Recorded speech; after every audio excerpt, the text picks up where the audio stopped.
Selamat sore para peserta webinar KSCC hari ini. Selamat jumpa kembali di acara webinar KSCC. Untuk di sore hari ini, webinar kita bekerja sama dengan Yapmedi dan juga KSCC dan juga Entramix. Nah, untuk hari ini mungkin saya share terlebih dahulu untuk acara kita.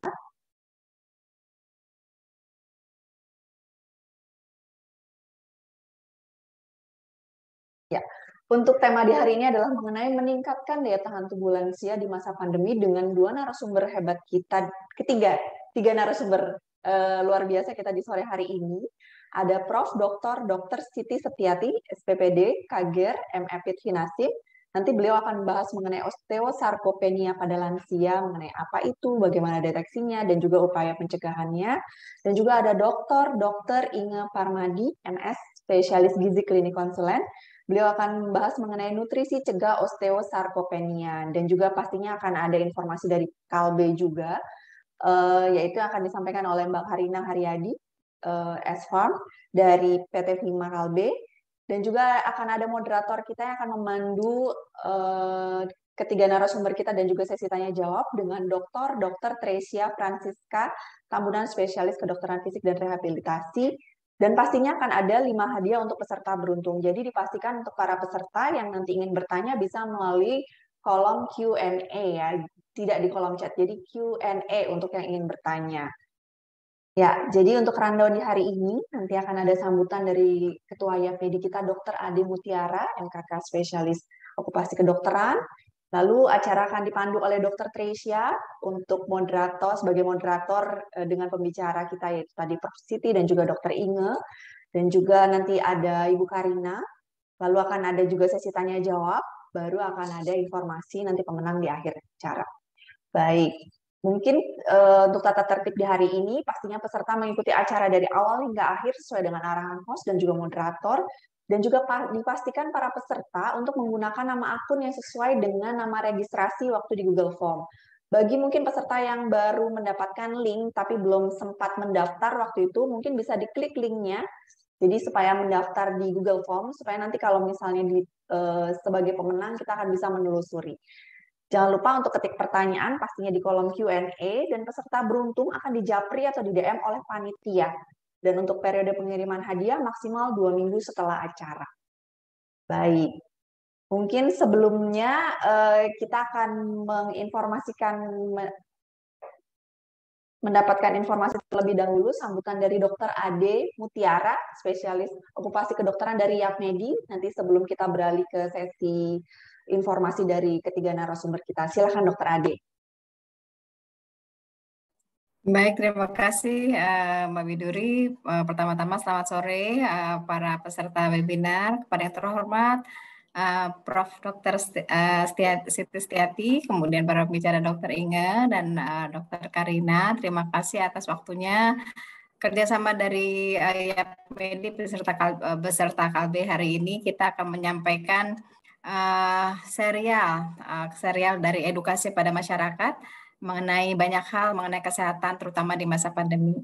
Tentu saja kami Yapmedi berbahagia bisa secara kontinu sejak tahun lalu terus memberikan edukasi kepada sahabat-sahabat Yapmedi dalam mengupdate beberapa ilmu, dan tentu saja karena Yapmedi ini adalah suatu yayasan pengembangan medik Indonesia yang berkolaborasi dengan Fakultas Kedokteran Universitas Indonesia, kita mendapatkan pembicara-pembicara hebat yang luar biasa dari FKUI. Jadi terima kasih banyak atas kehadiran teman-teman. Terus stay tune di YouTube. Kami punya YouTube Yapmedi, kami juga punya Instagram dan Facebook. Silakan mengikuti media sosial kami karena dari situlah kita akan punya banyak acara-acara, materi-materi yang akan kita sampaikan kepada teman-teman sahabat-sahabat Yapmedi yang saya lihat hari ini sudah cukup banyak yang hadir. Terima kasih Dr. Tresia yang selalu setia menemani saya dalam banyak webinar yang kita laksanakan di Yapmedi, bekerja sama dengan berkolaborasi dengan banyak badan kesehatan di Indonesia ini. Terima kasih. Saya kembalikan ke Ibu Widuri. Baik, terima kasih Dr. Ade atas informasinya seputar Yapmedi. Jadi semuanya jadi lebih tahu nih apa sih sebenarnya Yapmedi itu. Baik, mungkin sebelumnya kita akan menginformasikan terlebih dahulu, Dok. Saya izin share screen kembali. Untuk menginformasikan mengenai moderator kita di sore hari ini. Sebelumnya terima kasih Dr. Tresia yang sudah bersedia membantu untuk jadi moderator acara di sore hari ini. Saya izinkan saya untuk membacakan terlebih dahulu kurikulum vitae dari Dr. Tresia Francisca, spesialis kedokteran fisik dan rehabilitasi.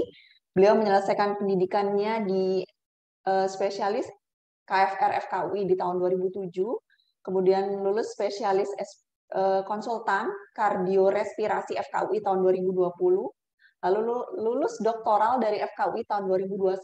Pengalaman bekerja beliau juga sudah luar biasa, sangat banyak di sini.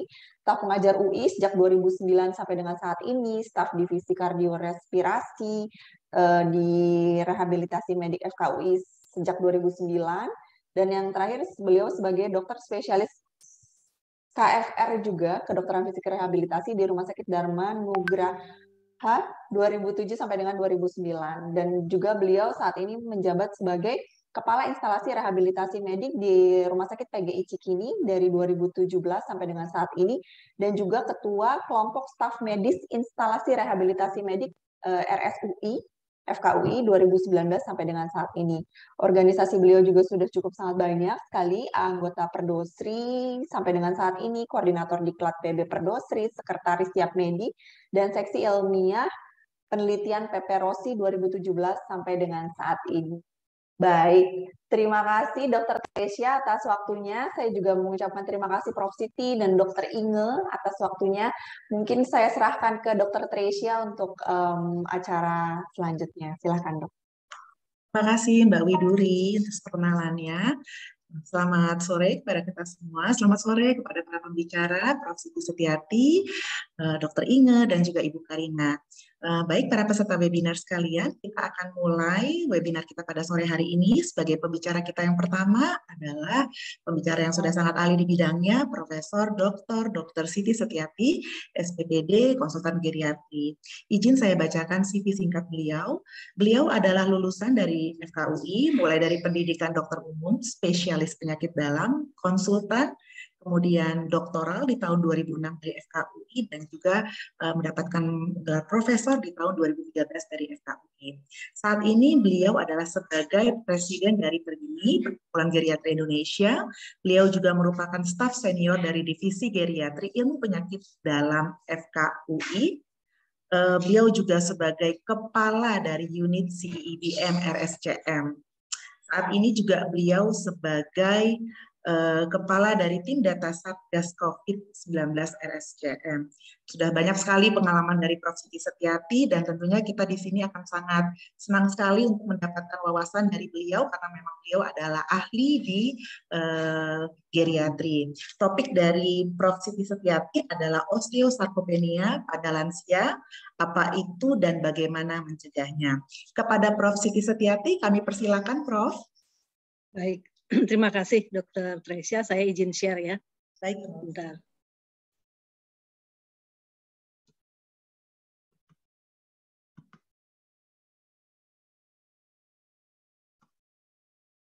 Apakah slide saya terlihat, Dok? Sudah muncul, Dok. Baik. Baik, terima kasih Dr. Tresia, Dr. Tresia yang saya hormati, Ibu Moderator, Dr. Inge Permadi, Dr. Ade, dan semua hadirin yang berkesempatan untuk mengikuti acara pada sore hari ini. Assalamualaikum warahmatullahi wabarakatuh. Selamat sore dan salam sejahtera untuk kita semua. Sore hari ini saya akan menyampaikan materi mengenai osteosarkopenia pada lansia atau pada geriatri. Apa itu, bagaimana mendeteksinya, dan bagaimana upaya-upaya mencegahnya. Bapak, Ibu, teman-teman sekalian yang saya hormati, saya kira kalau kita bicara osteoporosis, mungkin teman-teman semua sudah langsung paham gitu ya, karena itu topik sudah sangat sering dibahas dalam berbagai pertemuan di tahun-tahun belakangan ini begitu ya. Tapi mungkin osteosarkopenia masih agak baru untuk sebagian dari teman-teman sekalian. Dan karena itu pada hari ini topik ini kita angkat ya. Saya, Dr. Inge nanti dan juga Dr. Teresia nanti juga akan ikut membahas ya mengenai materi ini. Teman-teman sekalian, apa itu osteosarkopenia? Osteosarkopenia itu dua kata sebetulnya. Terdiri atas osteopenia dan osteoporosis ya, dan sarkopenia. Jadi osteopenia dan osteoporosis itu tentu teman-teman sudah tahu ya, kepadatan tulang yang menurun ya, yang menyebabkan tulang itu menjadi kropos bahkan sampai dengan bisa patah tulang. Osteoporosis itu lebih parah daripada osteopenia gitu ya. Sementara sarkopenia itu massa ototnya ya, massa otot yang berkurang yang dibarengi dengan menurunnya fungsi kerja daripada otot. Ya, jadi osteopenia, osteoporosis itu kita bicara tulangnya yang mulai mengeropos ya. Sementara sarkopenia kita berbicara tentang ototnya yang mulai berkurang massanya dan juga kekuatannya serta fungsinya. Nah, kedua masalah ini bisa terjadi secara bersama-sama, teman-teman sekalian, para hadirin yang hadir di sini. Osteosarkopenia itu menunjukkan terjadinya osteopenia atau osteoporosis dan sarkopenia secara bersamaan. Jadi dua-duanya terjadi secara bersamaan. Baik tulangnya maupun ototnya itu mengalami penurunan fungsi. Ya. Teman-teman bisa lihat di sini, para hadirin yang saya hormati, ini menarik ya, dua organ ini, otot dan tulang ini, itu seperti berteman baik. Nggak ada di dalam tubuh kita itu, ada dua organ ya, yang sama-sama naiknya, peaknya sama-sama, kemudian turunnya juga sama-sama. Jadi Bapak Ibu bisa melihat di usia-usia 20-25-an itu tinggi ya, dia meningkat ya, baik ototnya, ya maupun tulangnya, kekuatannya, massanya, dan kemudian seiring waktu dia akan mengalami penurunan. Dan ini terjadi secara bersamaan. Jadi intinya osteosarkopenia itu adalah terjadinya osteopenia atau osteoporosis dan sarkopenia secara bersamaan. Nah, mari kita lihat osteoporosis. Osteoporosis di Indonesia ini, kalau kita lihat, ini data dari 16 provinsi ya, menunjukkan bahwa memang di atas 55 tahun itu lebih banyak dijumpai pada perempuan ya, dan ini terkait dengan menopause. Tapi di bawah 55 tahun itu banyak ditemukan pada laki-laki. Jadi kita bisa melihat bahwa ada 41,7% itu osteopenia, tadi tulang yang sudah mulai menurun ya, kekuatannya, kekompakannya. Kemudian yang sudah mulai semakin kropos itu ada 10,3%. Kemudian bagaimana dengan sarkopenia? Sarkopenia ini data kami, data Indonesian Longitudinal Aging Study, data yang kami kumpulkan dari 9 pusat penelitian, itu sarkopenia itu ada sekitar 18,6% dijumpai pada lansia. Berkurangnya massa dan kekuatan otot atau fungsi daripada kerja daripada otot yang menurun itu cukup tinggi, hampir 20%. Ya. Jadi Bapak Ibu sekalian bisa melihat di sini bahwa ini data yang kami bisa laporkan ya, sarkopenia di kota dan desa Indonesia. Kita bisa melihat bahwa di perkotaan itu orang-orang yang mengalami kekuatan otot dan massa otot yang menurun itu lebih banyak dibandingkan orang-orang di pedesaan ya. Yang satu di Surabaya, satu lagi di Jatinangor. Jatinangor ini di desa, ini di perkotaan.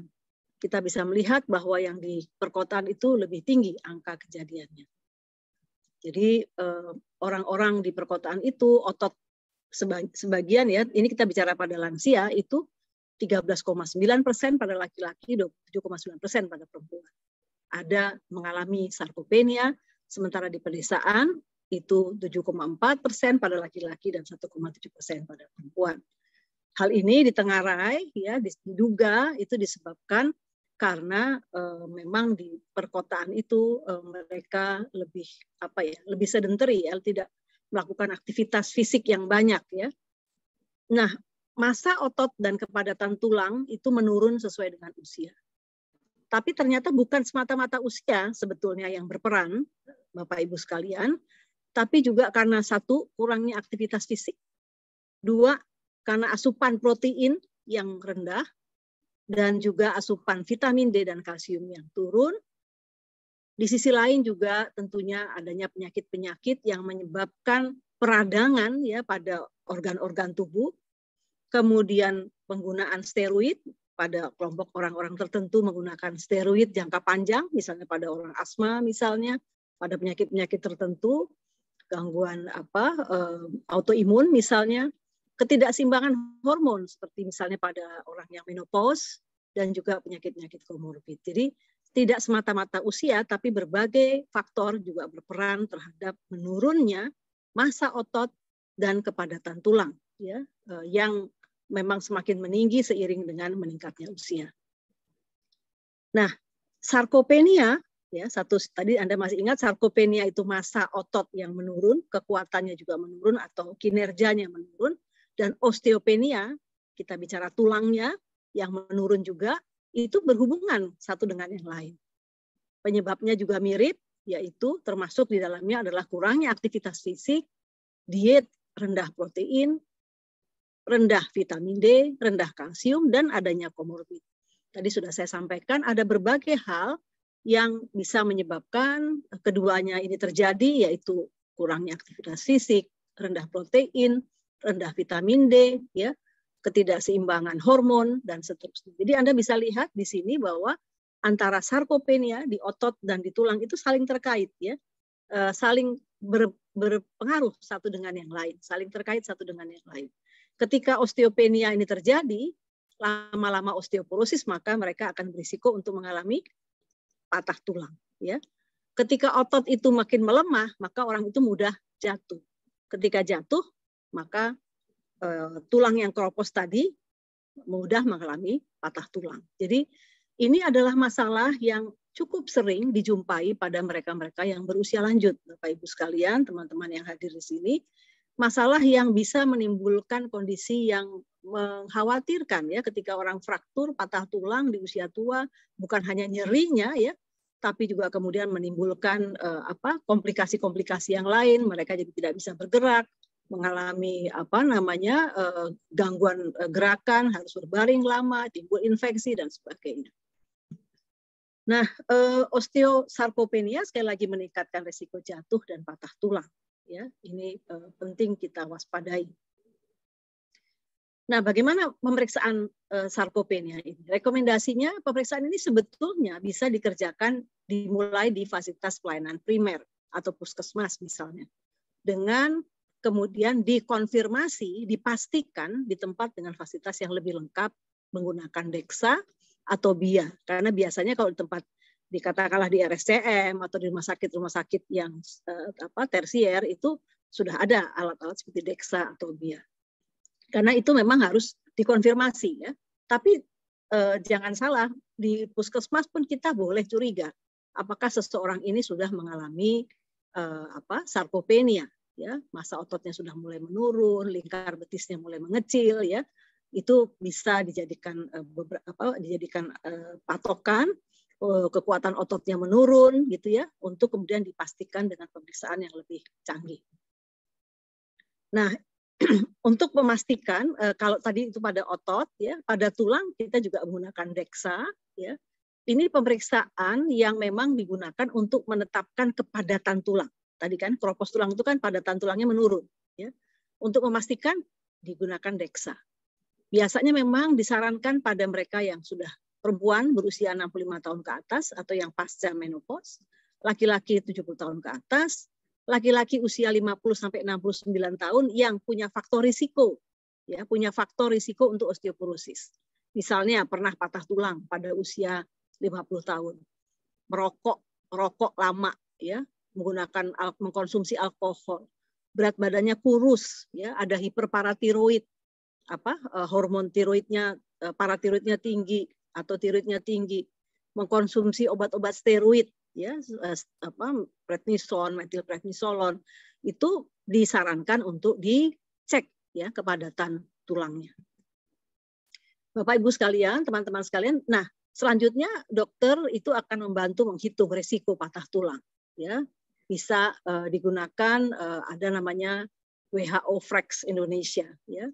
Jadi nanti akan dinilai oleh dokter untuk melihat ini risikonya rendah atau risiko sedang tinggi ya.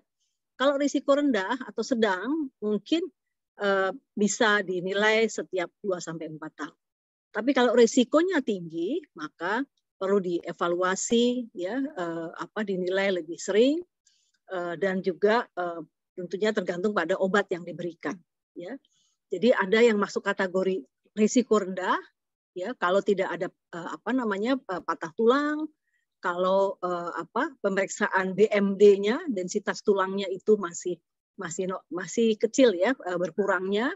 Ada yang moderate namanya, yang sedang gitu kalau belum ada patah tulang tapi sudah mulai ada osteopenia tadi ya, atau high risk ya, yang risiko tinggi atau sangat tinggi kalau sudah ada riwayat patah tulang. Ini ada kalkulatornya ya untuk menghitung.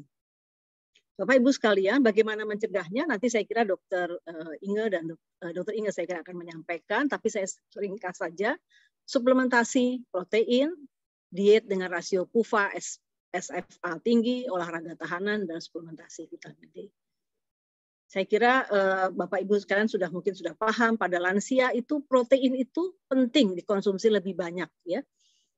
Sebetulnya bukan hanya untuk otot, tapi juga untuk tulang. Ya, angka kecukupannya itu sekitar 1,2 sampai 1,5 gram per kilogram berat badan. Jadi bisa dibayangkan kalau berat badannya 50 itu kira-kira Bapak Ibu harus mengkonsumsi sekitar 60 gram protein per hari. Ya, kira-kira seperti itu. Jadi otot dan tulang itu memang komponennya salah satunya adalah protein. Jadi proteinnya memang harus cukup, bahkan agak tinggi, kecuali kalau ada kontraindikasi, kalau tidak diperkenankan misalnya pada gangguan ginjal yang berat.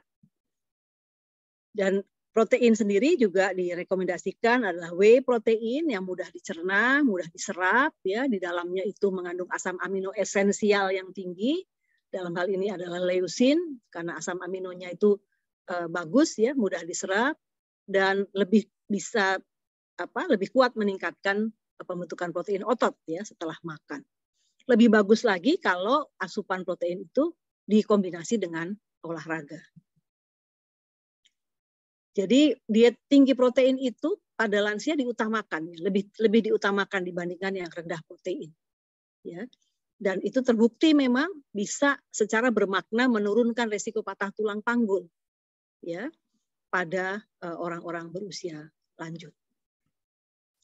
Bapak Ibu sekalian, yang kedua yang saya sederhanakan ini adalah diet dengan rasio polyunsaturated fatty acid, jadi asam lemak rantai cabang ya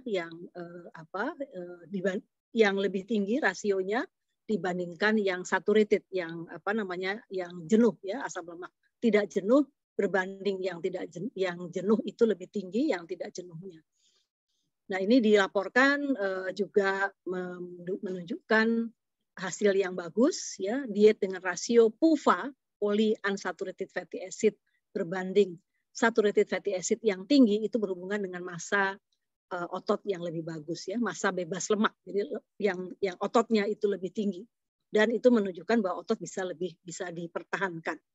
Dan ini konon salah satunya ya, sederhananya itu disampaikan ada pada ikan kembung ya, itu tinggi akan omega 3. Jadi polyunsaturated fatty acid itu mengandung omega 3 dan omega 6 ya, Bapak Ibu sekalian, saya kira sudah sangat familiar dengan ini. Dan salah satu yang bisa dikonsumsi misalnya ikan kembung itu tinggi akan omega 3, tapi bukan hanya itu ya, kacang-kacangan juga bisa, minyak zaitun ya, minyak jagung dan sebagainya. Ini kira-kira perbandingannya ikan kembung versus ikan salmon, Bapak Ibu sekalian, teman-teman, kira-kira omega 3-nya seperti apa? Ya, proteinnya ternyata oke juga ikan kembung itu gitu ya. Dan juga omega 3 dan proteinnya cukup tinggi. Jadi tidak harus ikan yang mahal gitu ya. Nah, kemudian juga ini saya kira omega 3, kemudian yang lain adalah olahraga tahanan, nanti mungkin Dr. Resya bisa melengkapi olahraga dengan beban ya. Kita lihat ternyata memang lansia Indonesia ini aktivitas fisiknya tergolong rendah. Ya. Baik lansia Indonesia dengan obesitas maupun tidak obesitas, tidak gemuk, itu ternyata memang rendah aktivitas fisiknya. Dan lansia di perkotaan itu ternyata memang diduga memiliki gaya hidup yang lebih sedenter, lebih tidak aktif ya, lebih banyak duduk ya, lebih banyak dari mobil ke mobil ya. Barangkali kita semua juga seperti itu ya, Bapak Ibu sekalian. Ternyata untuk osteosarkopenia ini ada penelitiannya ya, menunjukkan bahwa terapi non obat untuk osteosarkopenia salah satunya adalah olahraga tahanan, olahraga dengan beban, ya, dan menunjukkan ini bukti ilmiahnya bagus, ya, bisa menunjukkan bahwa olahraga tahanan itu adalah tata laksana yang bagus untuk osteosarkopenia. Dia meningkatkan massa otot, meningkatkan kekuatan otot, meningkatkan kualitas otot. Jadi cukup banyak penelitian yang melaporkan hal ini. Jadi jangan pernah berhenti bergerak, jangan pernah berhenti untuk olahraga, Bapak Ibu sekalian. Apakah dengan tahanan atau tidak dengan tahanan sebetulnya ya, untuk orang tua tergantung bagaimana kekuatan atau kemampuan dari individu masing-masing. Jadi olahraga tahanan itu sekali lagi dengan beban, ya bebannya bisa pakai barbel, bisa juga dengan yang lain sebetulnya. Dilakukan secara progresif, ya intensitas rendah dengan restriksi aliran darah itu ya, jadi dengan menyangga beban itu bisa meningkatkan kekuatan lebih efektif dibandingkan olahraga dengan intensitas rendah saja. Tapi sekali lagi harus di bawah supervisi dokter ya. Jadi juga harus berhati-hati, jangan memaksakan diri, nanti yang terjadi justru jatuh atau patah tulangnya ya. Jadi harus tetap dengan diskusi atau berkonsultasi. Bisa meningkatkan kekuatan otot, ukuran ototnya, kapasitas fungsionalnya, ya. Bahkan pada lansia yang berusia tua pun, ini di luar tentunya, olahraga tahanan tingkat tinggi selama 8 minggu, itu terjadi peningkatan kekuatan otot dan juga kecepatan berjalan yang meningkat. Ya. Pada olahraga tahanan 16 minggu, itu bisa membesar ototnya 30% daripada ukuran awal. Jadi banyak sudah literatur atau bukti-bukti ilmiah ya menunjukkan bahwa olahraga dengan beban dengan tahanan itu memperbaiki ya. Komponen daripada sarkopenia tadi saya sudah sampaikan kan, sarkopenia itu kekuatan otot menurun, massa ototnya menurun atau kemampuan fungsinya yang menurun. Nah, ini bisa diperbaiki dengan olahraga tahanan. Jadi aktivitas fisik itu memberikan tekanan fisik terhadap tulang ya. Jadi sekali lagi olahraga tadi bermanfaat untuk ototnya dan ternyata juga bisa mengaktifkan sel-sel tulangnya, ya, sel pembentuk tulangnya. Jadi dua-duanya kena, otot dan tulang bisa diperbaiki. Nah, kemudian yang lain lagi adalah suplementasi vitamin D. Bapak Ibu tentu sudah sangat mengenal, mungkin setiap orang sekarang mengkonsumsi vitamin D ya, tapi untuk tujuan yang lain, yaitu dalam hal ini untuk pencegahan atau meningkatkan imunitas tubuh. Tapi jangan lupa vitamin D itu ternyata banyak manfaatnya. Salah satunya adalah untuk memperbaiki atau meningkatkan massa otot dan juga tulang. Ini vitamin D itu bisa memperbaiki sarkopenianya, massa ototnya, kekuatan ototnya dan juga keropos tulangnya. Vitamin D bisa dari matahari, berjemur, ya, atau dari makanan seperti ikan, ya, kuning telur, ya, kalsium dari mana? Dari susu, dari yogurt, tahu, tempe. Jadi banyak makanan-makanan yang mengandung vitamin D dan kalsium. Jadi hasil penelitiannya juga menunjukkan bahwa suplementasi vitamin D dan kalsium untuk kesehatan tulang itu pada lansia itu jauh lebih besar dan bermakna dibandingkan pada kelompok yang muda. Itu betul sekali. Kenapa? Karena memang pada orang tua pada umumnya memang sudah kekurangan vitamin D, sudah kekurangan kalsium. Jadi bagi mereka yang kekurangan lebih besar manfaatnya dibandingkan pada orang yang lebih muda yang memang mungkin belum butuh. Ya, jadi suplementasi vitamin D dan kalsium memang lebih banyak manfaatnya pada lansia. Jadi sebagai kesimpulan, Bapak Ibu sekalian, teman-teman yang saya hormati, sarkopenia, berkurangnya massa atau kekuatan otot dan berkurangnya massa dan kekuatan otot atau performa otot itu ditemukan pada sekitar 18,6% lansia Indonesia. Osteoporosis, berkurangnya massa tulang, ya, kropos tulang, ditemukan pada 10,3% lansia Indonesia. Dan sarkopenia serta osteoporosis bisa meningkatkan risiko jatuh, ya, sarkopenia meningkatkan risiko jatuh, osteoporosis kemudian meningkatkan risiko patah tulang. Pemeriksaan sarkopenia bisa dimulai di puskesmas, ya, dan kemudian dikonfirmasi di tempat dengan fasilitas yang lebih lengkap, DEXA atau BIA, ya. Kemudian DEXA itu diperlukan untuk pemeriksaan kepadatan tulang, direkomendasikan pada perempuan usia 65 tahun ke atas, laki-laki usia 70 tahun ke atas, laki-laki 50-69 punya faktor risiko, dan cara mencegah osteosarkopenia adalah dengan suplementasi protein, diet tinggi, rasio PUFA SFA tinggi, olahraga tahanan, ya, dan juga dilakukan secara rutin begitu, ya, dan juga asupan vitamin D dan kalsium yang cukup. Mungkin satu lagi, di masa pandemi saya kira tentu keduanya penting tadi, aktivitas fisik dan pola gizi seimbang, tapi jangan lupa semuanya nggak ada artinya kalau kita kemudian tertular COVID, ya. Jadi orang tua harus dilindungi dari COVID. Caranya bagaimana? Tentu prokes, ya, protokol kesehatan, imunisasi COVID, lengkapi juga imunisasi influenza, pneumonia, kemudian harus cukup tidur, kelola stres, tetap aktif dalam kehidupan sosial, ya, walaupun secara daring, tidak merokok, dan kita harus bisa menemukan tanda dan gejala penyakit pada lansia sedini mungkin, kita intervensi sedini mungkin. Jadi semuanya bisa kita amankan, ya, bukan hanya tulang dan otot, tapi juga kita tidak kemudian mengalami hipertensi, stroke, serangan jantung, dan sebagainya. Saya kira dari saya itu, mudah-mudahan bisa memperjelas. Terima kasih. Assalamualaikum warahmatullahi wabarakatuh.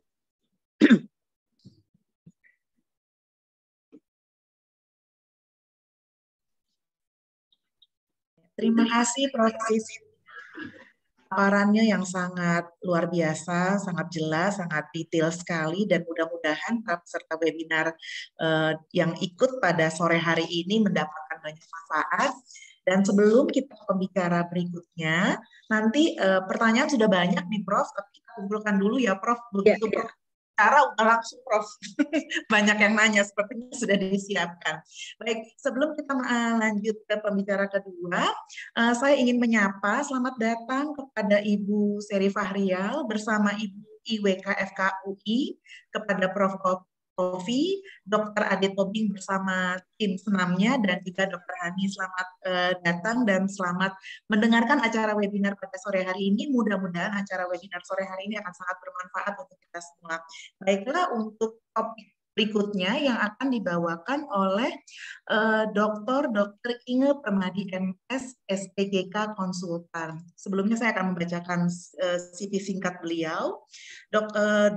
Inge merupakan lulusan dokter umum dari Universitas Padjadjaran, Padjadjaran. Kemudian beliau mengambil Magister Sains Gizi Klinik di FKUI, mengambil spesialis gizi klinik juga di FKUI, dan mendapatkan gelar doktor ilmu gizi klinik tahun 2013 di FKUI, serta beliau juga merupakan konsultan spesialis gizi klinik dari FKUI tahun 2014. Pekerjaan dari Dr. Inge saat ini, beliau juga merupakan dosen luar biasa di Departemen Ilmu Gizi FKUI RSDM, dan beliau juga telah banyak pengalaman terkait di bidang beliau, yaitu di bidang gizi, dan juga beliau menjadi berbagai anggota organisasi, yaitu salah satunya anggota dari PDGKI dan anggota dari SM. Kepada Dr. Inge Permadi, kami persilakan Dok, waktu dan tempatnya. Terima kasih banyak Dr. Trisya untuk perkenalannya. Pertama saya ingin mengucapkan terima kasih bahwa saya bisa satu screen dengan Prof. Siti Setiati. Itu adalah suatu kehormatan sekali bagi saya, karena saya sangat menghargai beliau yang sudah melanglang buana dengan segala keahliannya. Terima kasih saya dipercaya untuk berbicara bersama Prof dalam kesempatan ini. Bapak Ibu yang saya hormati, selamat sore. Tadi, mohon maaf, ini screen saya sudah terlihat ya? Belum. Belum terlihat? Masih belum. Coba dokter bisa. Mungkin di next berikutnya, Dok. Sebentar. Oke. Apakah ini kelihatan sekarang? Sekarang kelihatan, Dok, tapi di slideshow ya. Mungkin Ya, boleh sudah diklik. ya. Oke, saya sudah slideshow, sudah kelihatan? Sudah, Dok. Baik. Tadi kita sudah mendengar dengan sangat jelas dari Prof. Siti Setiati tentang osteosarkopenia, penyakit yang menurut saya kalau diderita itu sangat menakutkan. Nah, Bapak Ibu, tentu dalam kehidupan ini sampai kita menjadi tua pun kita ingin selalu sehat dan dapat beraktivitas dengan normal. Namun, kadang ada masalah kesehatan yang membuat kita menjadi tergantung kepada orang lain. Tadi telah dijelaskan oleh Prof. Siti Setiati, massa otot yang besar dan kuat akan membuat seseorang dapat bergerak aktif. Namun, apabila massa otot itu menjadi kecil dan lemah, maka jangankan untuk berjalan, untuk membawa sendok saja ke mulut, mungkin menjadi tidak sanggup. Yang lain lagi adalah tentang tulang. Tulang yang padat, ya seperti ini, dan kokoh akan membuat seseorang juga dapat bergerak aktif. Namun apabila tulang itu menjadi kropos dan rapuh, maka apabila terjatuh, tulang tersebut itu akan menjadi patah dan kita pun akan jatuh. Gabungan dari massa otot yang mengecil dan tulang yang menjadi kropos disebut sebagai osteosarkopenia. Sekarang pertanyaannya, bagaimana agar kita terhindar oleh keadaan tersebut? Sekarang kan kita tahu tadi dari Prof. Siti sudah menjelaskan secara jelas bagaimana makanan yang harus dikonsumsi. Saya akan membawakannya secara lebih aplikatif. Nah, dari pertanyaan itu, jawabannya adalah bahwa kita harus sehat. Dan sehat itu tidak bisa dicapai dengan mendadak, tetapi harus dicapai sejak kita muda sebetulnya. Salah satunya adalah dengan pola makan sehat. Nah, ini adalah pola makan sehat. Ini disingkat menjadi 4C. 4C itu adalah singkatan dari jumlah, jenis, jadwal, dan jurus masak. Kita masuki ke dalam jumlah yang pertama. Berapa banyak sih sebenarnya yang harus dimakan oleh Bapak dan Ibu sehari-hari? Prinsipnya adalah bahwa energi yang masuk itu harus sama dengan energi yang keluar. Bagaimana sih sebenarnya kita mengetahui bahwa energi kita itu masuk sama dengan keluar? Pertama, saya menyarankan adalah untuk menimbang berat badan secara teratur. Tentu saja penimbangan berat badan ini tidak perlu dilakukan setiap hari, bikin stres. Apalagi kalau habis pergi dan makan dengan teman-teman, langsung timbang berat badan. Dan biasanya juga tidak ada yang mau. Biasanya sesudah olahraga baru berani menimbang berat badan. Ya, jadi lakukan penimbangan berat badan kira-kira 1 minggu sekali. Dilakukan kalau bisa adalah setelah BAB dan setelah berkemi, dilakukan pada hari yang sama. Misalnya pada hari Sabtu ini, terus Sabtu berikutnya lagi. Jadi kita tahu bagaimana sih timbangan berat badan kita. Apakah naik atau turun? Kalau turun, itu tandanya bahwa mungkin energi masuk kita itu memang kurang dibandingkan energi keluarnya yang terlalu banyak. Tetapi kalau bertambah, mungkin memang karena kita terlalu banyak makan dan kita kurang berolahraga. Jadi pokoknya kita harus menimbang berat badan untuk tahu kira-kira ada cara pemeriksaan yang lebih canggih sebenarnya untuk mengetahui oh kita ini dalam kategori normal, apakah overweight, apakah obesitas, ya, apakah sangat gemuk. Nah, itu kita sebenarnya bisa menghitungnya. Tapi saya ingin memberikan saran yang mudah, yang mungkin lebih aplikatif untuk Bapak dan Ibu untuk dapat dilakukan. Caranya adalah seperti ini. Tinggal menghitung tinggi badan. Karena pada orang tua itu rata-rata tinggi badannya sudah menurun. Tinggi badan dikurangi 100 sama dengan berat badan, sekitar berat badan itu adalah berat badan yang kita harapkan. Mudah-mudahan ini sudah cukup jelas. Kita masuk ke dalam D yang kedua. D kedua adalah tentang jenis. Ya. Ini disebut dengan tumpeng gizi Indonesia karena bentuknya adalah seperti tumpeng di sini. Nah, kita bisa melihat pada tumpeng ini adalah makanan pokok. Makanan pokok itu contohnya adalah nasi, ada roti, ada kentang, ada jagung, dan berbagai macam mie segala itu disebut sebagai makanan pokok. Ini merupakan grup yang paling banyak untuk kita konsumsi. Berapa jumlahnya? Adalah sebanyak 3-8 porsi. Banyak ya. Nah, kemudian di atas makanan pokok ini ada sayur dan buah. Sayuran itu kita konsumsi lebih banyak, 3-5 porsi, dan buahnya adalah sebanyak 2-3 porsi.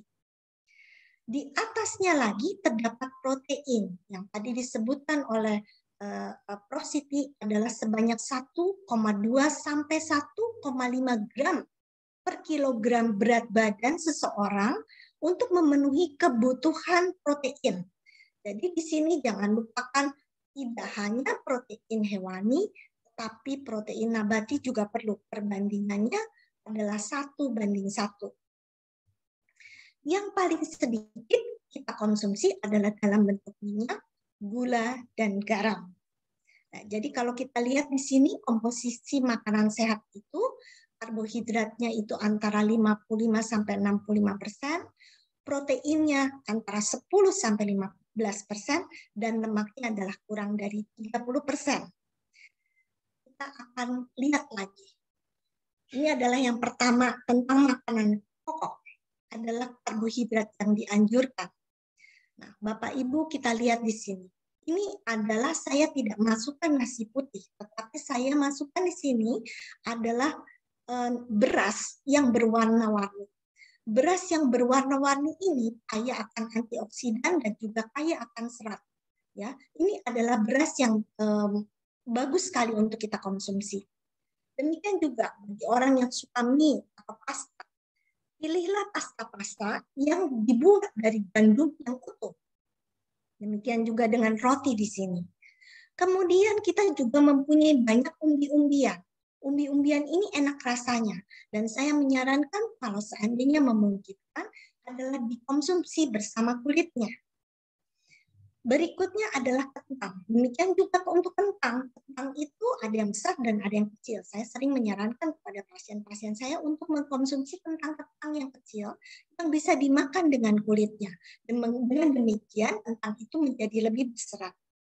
Termasuk di sini adalah serealia. Serealia itu sehat sekali dan silakan untuk dikonsumsi sebagai karbohidrat yang dianjurkan untuk dikonsumsi.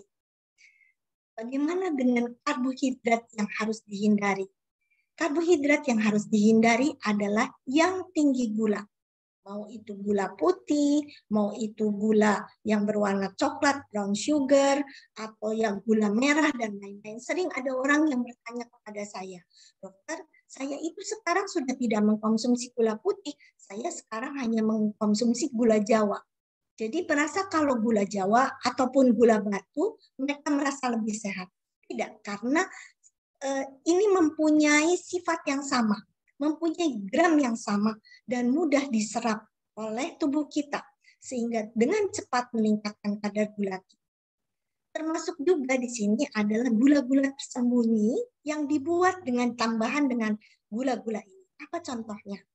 Es krim, makarun di sini, permen, atau juga cookies, ataupun juga ini adalah tart di sini, dan juga air-air yang diberi pemanis. Ini adalah yang sebaiknya kita hindari.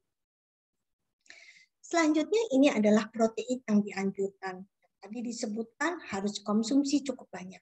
Sekarang kita ingin tahu berapa banyak sih dan macam apa saja yang harus kita konsumsi. Ini adalah jenis proteinnya. Ya, ini adalah protein dari hewani. Di sini contohnya adalah ayam tanpa kulit, lalu jenis ikan-ikanan yang Indonesia sangat kaya, silakan untuk dikonsumsi. Lalu juga di sini adalah putih telur, lalu ini adalah susu.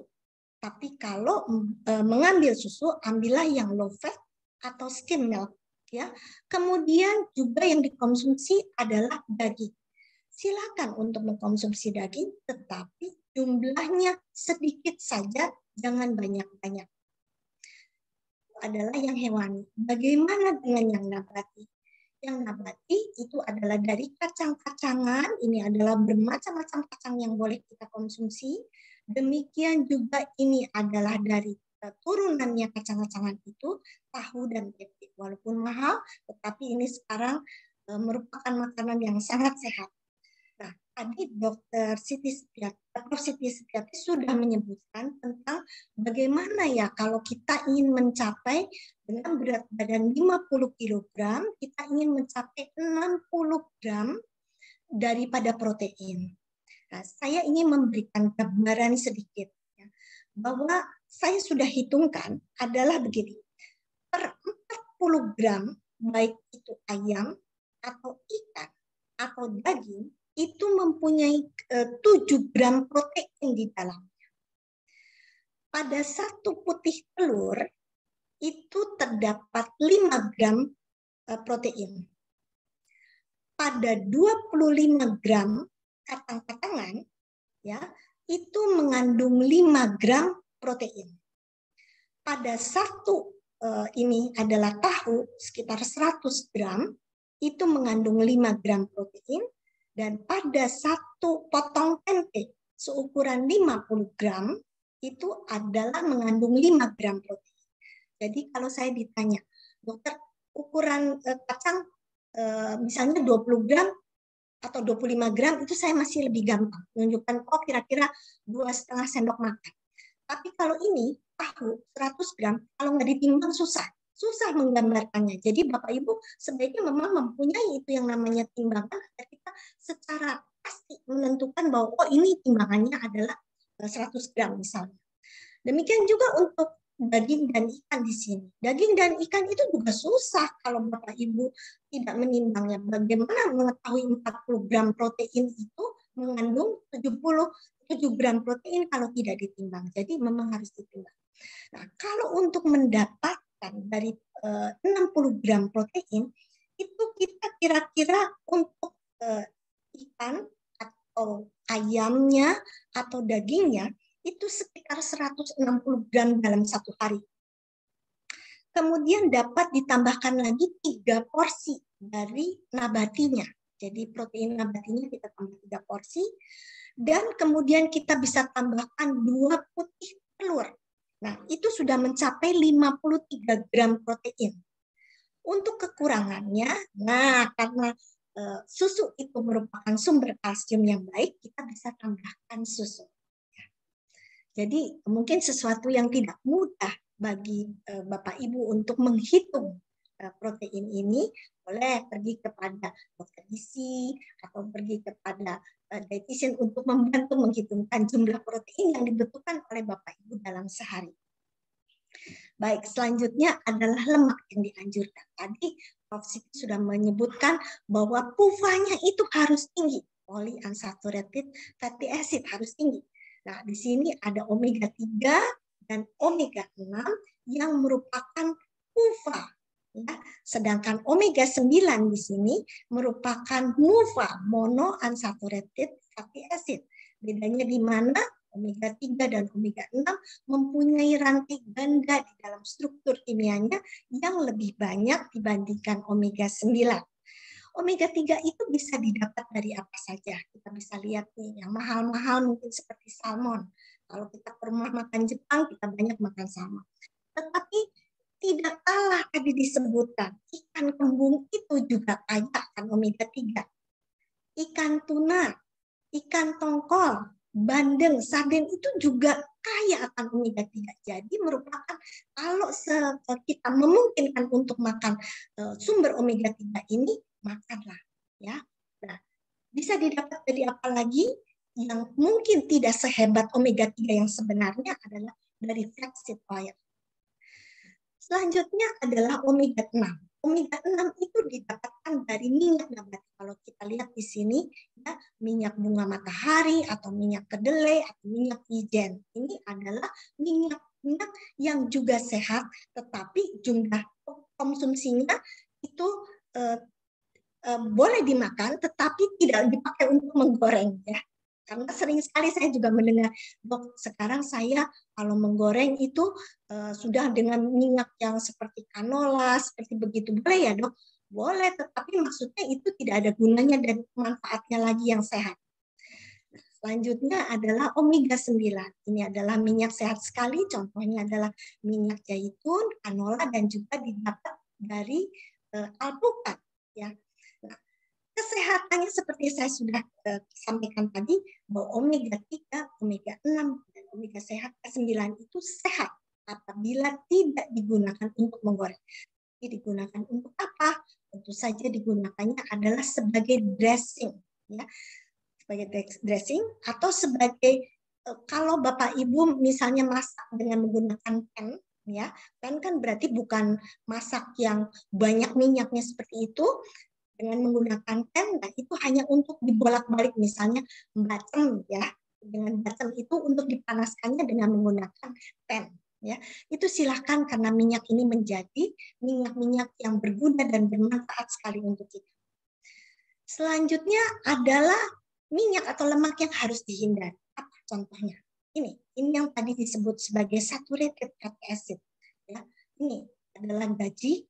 Lalu juga minyak-minyak yang terdapat pada kulit, termasuk di situ adalah kulit ayam, kulit daging sapi juga sama ya. Full cream, jadi susu-susu full cream, kemudian turunannya seperti keju dan mentega. Ini juga sebaiknya jangan banyak digunakan. Ya. Selanjutnya juga dari nabati seperti minyak kelapa, lalu minyak kelapa sawit, dan juga margarin. Margarin ini Bapak Ibu tahukah ini dibuat dari sebenarnya minyak nabati, misalnya minyak bunga matahari, minyak sawit yang ini itu dicampur-campur, kemudian mereka diproses. Diprosesnya itu di pabrik dihidrogenasi namanya, sehingga menjadi lemak yang padat seperti begini. Dan lemak yang padat seperti ini sebenarnya tidak baik untuk kesehatan. Mengapa? Seluruh lemak yang ada di sini itu berpotensi untuk meningkatkan kadar kolesterol total kita. Kedua adalah meningkatkan kolesterol jahat, yaitu kolesterol HDL, dan juga membuat kadar HDL atau kolesterol kita yang sehat menjadi rendah. Oleh karena itu, sebaiknya menghindari lemak-lemak yang seperti ini. Selanjutnya adalah kolesterol. Ya, jadi Bapak Ibu juga mungkin tahu bahwa hati kita, liver kita itu mampu untuk membentuk kolesterol. Mengapa kolesterol itu dibentuk oleh tubuh kita? Karena kolesterol itu penting banget. Kolesterol itu dibutuhkan diantaranya untuk pembentukan daripada hormon-hormon dan juga untuk pembentukan dari vitamin D. Jadi dibutuhkan. Tetapi dari makanan juga terdapat sumber kolesterol. Contohnya lemak atau gajih di sini, ya, jeroan. Lalu juga bisa terdapat pada kuning telur dan juga pada seafood. Ada kerang, kepiting, cumi, itu adalah yang kaya akan kolesterol. Nah, jadi bagaimana? Kalau yang seperti ini sudah pasti tidak dianjurkan. Yang ini bagaimana? Ya, sekali-kali boleh dikonsumsi. Bagi Bapak Ibu yang tinggi kadar kolesterolnya, sebenarnya sehari itu kita hanya boleh mengkonsumsi jumlah kolesterolnya adalah sebesar 200 mg. Bapak Ibu bisa bayangkan ini satu kuning telur itu mempunyai nilai 200 mg. Apabila Bapak Ibu sudah makan satu kuning telur, itu berarti tidak bisa lagi mengkonsumsi seafood. Jadi silahkan untuk memilih mana yang paling baik untuk tubuh kita. Selanjutnya adalah buah dan sayur. buah dan sayur ini sangat penting untuk kita. Kita mengetahui bahwa tubuh kita sangat membutuhkan vitamin dan mineral, juga air, juga antioksidan dan serat. Jadi berapa banyak sih sebenarnya buah dan sayur yang bermacam-macam dan bervariasi itu harus kita konsumsi. Ini jumlahnya, ya. Lebih dari 3 porsi sayur dan 3 porsi buah. Dengan demikian Bapak Ibu dapat mencukupi kebutuhan serat sebanyak 25-30 gram. Syaratnya satu, bahwa Allah itu sudah memberikan kepada kita bermacam-macam buah dan bermacam-macam sayur. Makanlah bervariasi, tidak hanya cuma semacam dan hanya suka itu saja. Baik, yang selanjutnya yang dianjurkan adalah tentang air. Air itu kebutuhan kita yang utama karena 60% tubuh kita terdiri dari air. Berapa banyak sih yang boleh kita konsumsi di dalam satu hari? Ya, secara umum dikatakan 18 gelas per hari. Tapi pada Bapak Ibu yang sudah lansia mungkin bisa kurang dari 18, adalah sekitar 6 gelas per hari. Sebenarnya apakah hanya air putih? Ya, sebenarnya benar bahwa air putih adalah yang tersehat. Tapi air itu juga bisa didapat dari berbagai macam. Misalnya dari jus buah, dari buah-buahan, dari teh, kopi, dan susu, dan juga daripada kuah. Ini juga merupakan sumber air. Ya. Nah, apa yang harus dihindari? Yang dihindari adalah ini, ya, air-air yang diberi pemanis atau alkohol. Itu adalah yang harus dihindari. Kemudian adalah jadwal makan. Bapak Ibu, ini adalah jadwal makan utama kita. Kita makan dalam satu hari adalah makan pagi, makan siang, dan makan malam. Ya. Di antaranya kita juga sering mengkonsumsi makan, yaitu sekitar jam 9-10 setelah kita melakukan olahraga, yaitu di bawah sinar matahari. Tidak usah lama-lama, 10-15 menit, tetapi di bawah sinar matahari. Kita dikatakan tadi oleh Prof. Siti bahwa kita akan mendapatkan vitamin D. Kita mengkonsumsi makanan. Lalu snacking yang kedua dilakukan sekitar pukul 3 sampai 4 sore. Ya, mungkin bisa di sini dengan rebus-rebusan. Dan sebelum tidur kita juga biasanya mengkonsumsi lagi makanan. Ya. Nah, Bapak Ibu bisa melihat bahwa seluruh konsumsi dari makanan ini jumlahnya adalah 100%. Tidak menjadi lebih daripada 100%. Dan 100% ini adalah kebutuhan kita. Bagaimana seperti kita tadi sudah saya jelaskan bahwa untuk mengetahui jumlah 100% kita adalah dengan penimbangan berat badan yang teratur. Selanjutnya adalah jurus masak. Kita mempunyai jurus masak yang banyak, ya. Ada menggoreng, mengkuah, pepes, dikukus, digoreng tanpa minyak, atau direbus dan lain-lain. Nah, di antara semua jenis masakan ini, mana yang harus kita hindari? Kita tahu bahwa yang tidak dianjurkan adalah menggoreng. Ya. Jadi masak yang lain itu silakan saja, tetapi jangan menggoreng terlalu banyak. Baik, sekarang kita telah tiba. Bagaimana sih nutrisi untuk mencegah osteosarkopenia ini? Yang pertama adalah cukupi jumlah asupan makan dan cukupi asupan protein dengan perbandingan hewani dan nabati sebanyak 1:1. Ini adalah porsi sekali makan yang dikeluarkan oleh Gates. Jadi kalau kita lihat ini 50%-nya, 2/3-nya adalah makanan pokok dan 1/3 lauknya ini adalah protein. Tetapi syarat adalah bahwa protein hewani dan nabati itu 1:1. Kemudian, bahwa setengah porsinya lagi itu harus terdiri dari 2/3 bagiannya adalah sayur dan 1/3-nya lagi adalah buah. Ini adalah untuk makanan utama. Jadi setiap makan utama kita ada makan karbohidratnya atau makanan pokoknya, ada protein, ada sayur dan buah. Kemudian kita juga membutuhkan selingan yang dimakan 3 jam setelah porsi makan utama. bisa berupa rebus-rebusan, mau susu pun juga baik sekali.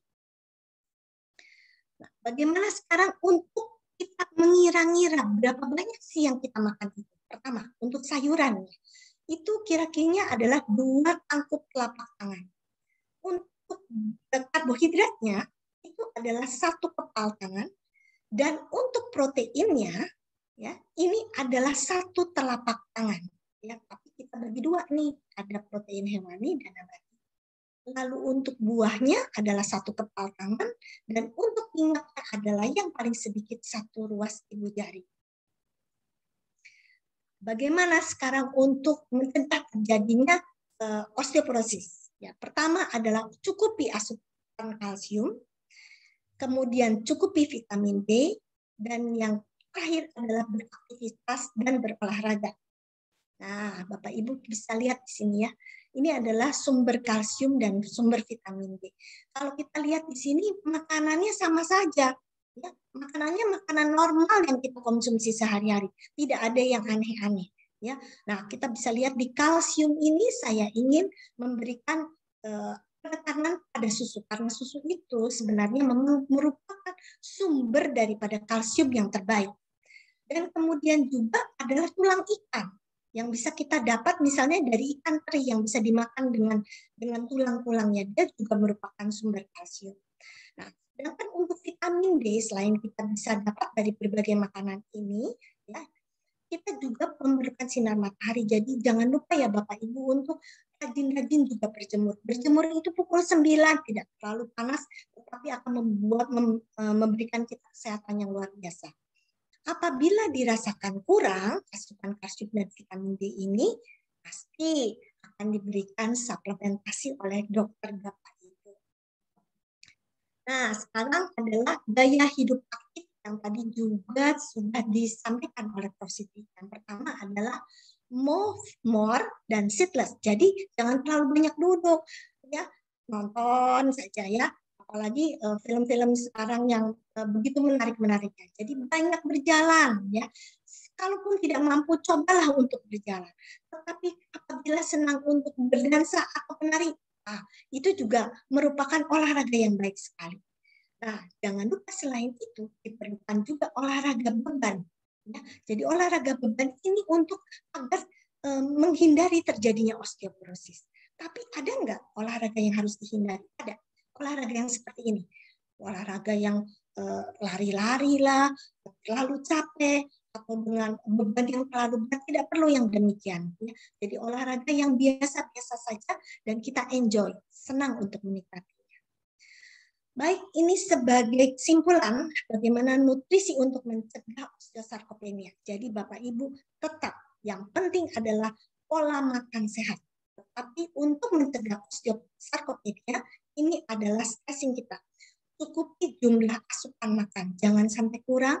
Cukupi asupan proteinnya, cukupi asupan kalsiumnya, cukupi vitamin D, dan beraktivitas dan berolahraga. Terima kasih banyak untuk perhatiannya, namun sebelumnya ini saya lupa, ternyata saya juga mengatakan bahwa kalau kita ingin hidup yang sehat dan panjang, jangan lupa tidur yang cukup dan hindari merokok. Terima kasih banyak atas perhatiannya. Terima kasih, saya Dok. kembali pada Dr. Tresia. Ya, terima kasih Dokter Inge untuk paparannya. Bapak Ibu sekalian, sepertinya sangat lengkap sekali ya kalau tadi dari Prof. Siti Setiati sudah kita dijelaskan bagaimana cara mencegah dari osteosarkopenia ini, kemudian ditambah lagi nutrisi apa yang kita perlukan, suplemen vitamin apa yang kita perlukan. Jadi sepertinya udah sangat lengkap sekali ini yang sudah dipaparkan oleh kedua pembicara kita pada sore hari ini. Namun Bapak Ibu, berikutnya adalah untuk melengkapi itu semua ada juga kita memerlukan nutrisi enteral ya. Di sini dari Kalbe memberikan satu produk yaitu Entamix ya, di mana nutrisi ini akan memberikan konsep gizi yang seimbang. Ini untuk dewasa. Tentunya nutrisi ini juga akan dilengkapi dengan serat. Nah, untuk lebih tahu apa itu Entramix, ya kegunaan dan fungsinya, di sini sudah ada Ibu Karina Harijadi. Beliau adalah produk eksekutif dari PT Vima yang akan memaparkan sedikit mengenai produk Entramix ini. Silakan kepada Ibu Karina. Ya, terima kasih Dr. Tresia. Saya izin share screen ya.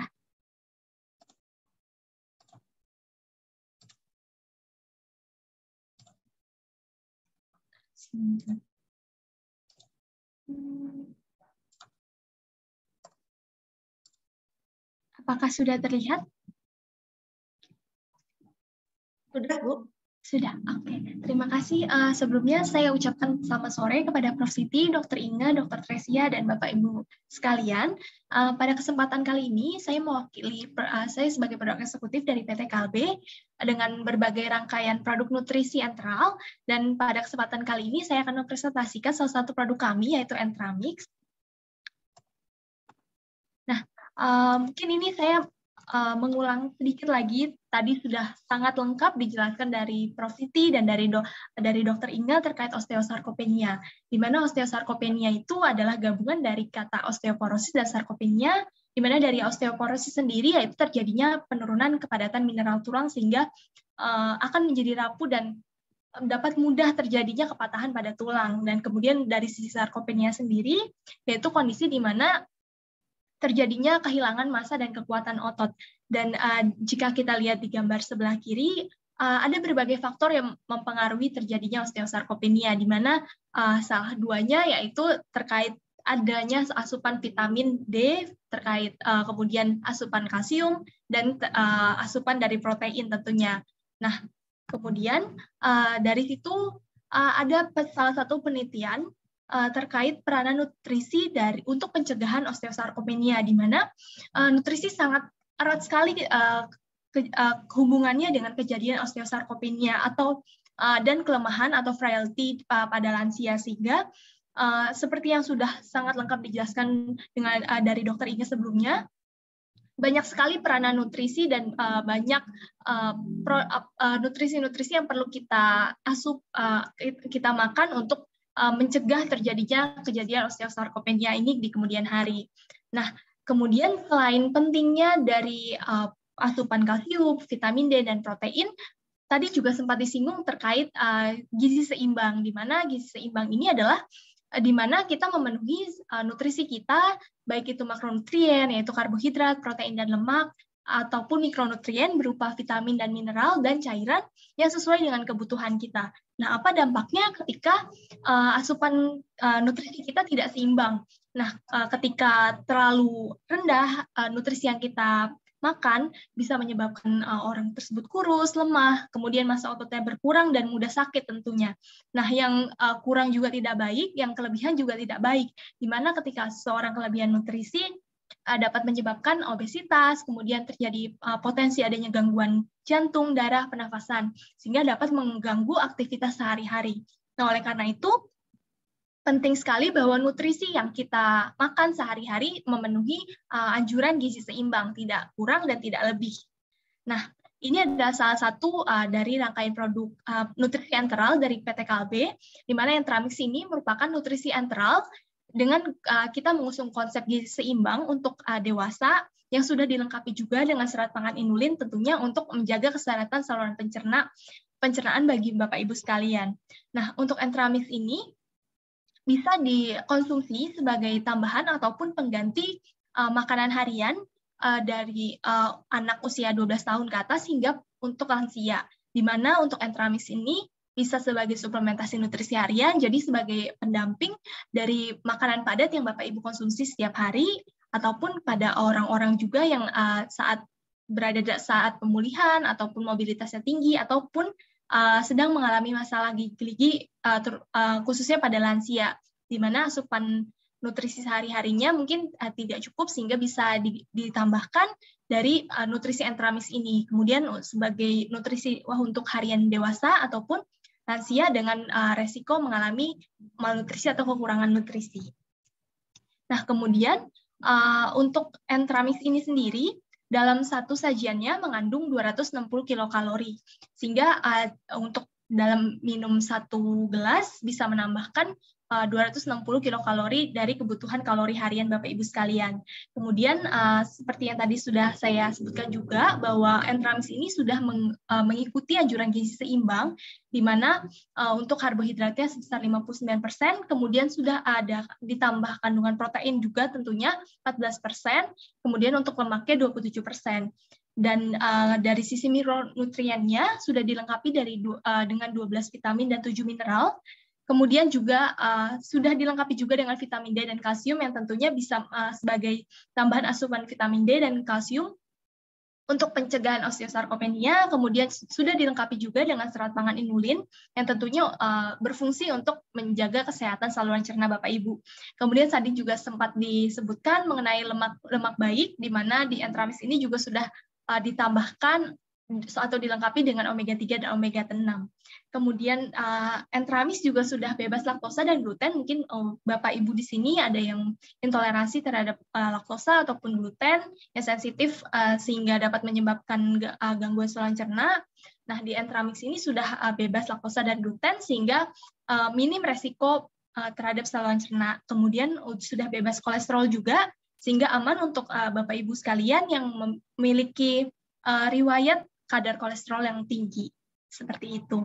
Kemudian tadi dari 14 protein yang terkandung dari Entramis ini, proteinnya yang terkandung dua, yaitu dari protein whey dan kasein. Nah, apa itu protein whey dan kasein? Di mana untuk protein whey ini adalah protein yang cepat diserap sehingga dapat menstimulasi sintesis protein dengan cepat juga tentunya dan dapat meningkatkan keseimbangan protein otot. Nah, kalau si protein whey ini cepat diserap sehingga dapat menstimulasi sintesis protein dengan cepat juga. Nah, kita juga dilengkapi dengan protein kasein, di mana si kasein ini memiliki profil yang lambat diserap sehingga dia lebih lama ada di tubuh dan sehingga dia akan memperlama proses pembuatan protein otot tersebut. Nah, ini adalah kasein atau whey, mana yang lebih baik. Nah, dari protein whey dan kasein memiliki keuntungan yang saling mendukung, di mana whey tadi cepat diserap sehingga dapat meningkatkan sintesis protein dengan cepat, sedangkan si kasein ini lama berada di dalam tubuh, sehingga mereka akan saling mendukung sehingga sintesis proteinnya dapat berada lebih panjang di dalam tubuh, seperti itu. Nah, kemudian tadi juga sudah saya sempat sebutkan, untuk Entramis ini juga sudah dilengkapi dengan serat pangan inulin, di mana serat pangan ini berfungsi sebagai prebiotik atau karbohidrat yang tidak dicerna. Nah, dengan adanya inulin ini tentunya dapat mengoptimalkan proses pencernaan Bapak Ibu sekalian, penyerapan nutrisi, jadi nutrisi-nutrisi yang dimasuk dalam tubuh dapat terserap dengan baik dan mengurangi adanya gangguan saluran cerna. Nah, kemudian ada juga penelitian terkait prebiotik pada lansia, di mana untuk inulin dan FOS dapat membantu meningkatkan fungsi fisik, status nutrisi, kualitas hidup, dan ada juga yang menyebutkan bahwa inulin ini dapat mengurangi resiko frailty atau tingkat kelemahan pada lansia. Nah, untuk penggunaannya sendiri dalam satu box tadi Entramis kita sudah dibagi menjadi 3 saset, di mana satu saset itu mengandung 58 gram. Jadi untuk penggunaannya akan lebih mudah, tidak digunakan sendok takar lagi. Jadi untuk penyajiannya bisa dari satu saset saja ditambahkan 200 ml air. Dan setiap sajinya sudah mengandung 260 kilokalori. Nah, untuk Entramis ini bisa sebagai pengganti ataupun sebagai tambahan asupan gizi harian dari Bapak Ibu sekalian. Jika sebagai tambahan bisa diminum 2-3 gelas dalam satu hari. Kemudian untuk orang-orang yang sama sekali tidak bisa masuk asupan gizi yang padat, bisa digunakan Entramis ini sehingga 6 gelas dalam satu hari, seperti itu. Nah, untuk jam makannya, ini adalah anjuran untuk penggunaan dari Entramis itu sendiri, bisa digunakan dalam jam makan besar ataupun sebagai tambahan snack. Kemudian untuk Entramis ini juga selain bisa dikonsumsi secara oral, juga sudah mendukung untuk orang-orang yang memang tidak bisa makan secara peroral ataupun harus menggunakan sonde. Jadi entramis sudah bisa diberikan melalui sonde atau NGT seperti itu. Nah, di samping dari produk entramis tadi yang merupakan nutrisi dengan gizi seimbang untuk dewasa, kita juga ada beberapa rangkaian produk lain, baik itu untuk nutrisi seimbang pada anak, ada Entrakit, kemudian ada nutrisi juga untuk orang-orang yang membutuhkan protein yang tinggi.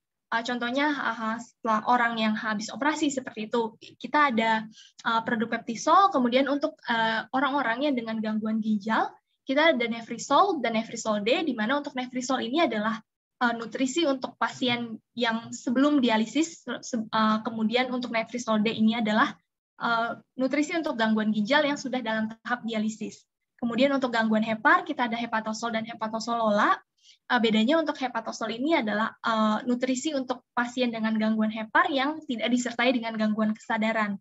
Sedangkan untuk hepatosolola adalah untuk pasien-pasien hepar yang sudah disertai dengan gangguan kesadaran. Kemudian untuk gangguan neurologis seperti stroke, kita ada peptidren. Kemudian untuk orang-orang yang sedang dalam imunodefisiensi atau butuh asupan untuk meningkatkan sistem imunnya, itu ada Peptimun. Dan untuk gangguan paru, ada Pulmosol. Nah, ini adalah sedikit video dari saya untuk rangkaian-rangkaian dari produk PT Kalbi. Selamat disaksikan.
Kemudian ini adalah slide terakhir saya, di mana dalam webinar ini juga kita mengadakan ada promo dari tanggal 7 sampai 10 Maret.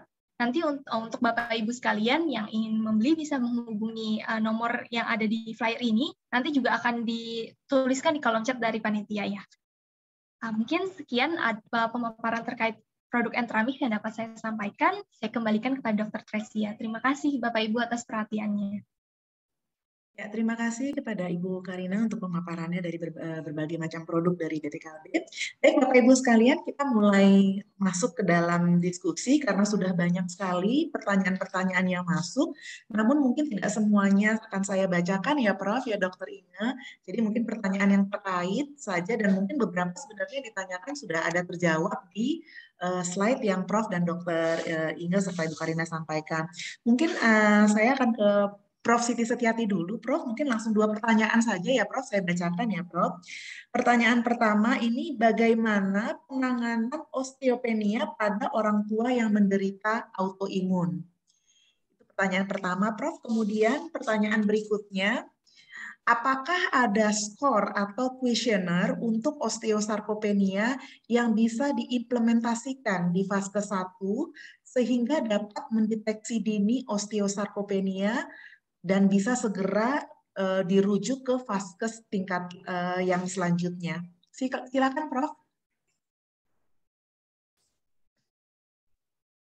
Ya, terima kasih, Dr. Tresia. Terima kasih untuk pertanyaannya ya. Jadi untuk pasien osteopenia dengan autoimun sebetulnya tidak ada masalah ya dalam tata laksananya. Tadi seperti sudah disampaikan, dua kata kuncinya adalah tadi nutrisi dan exercise tadi kan ya, latihan fisik.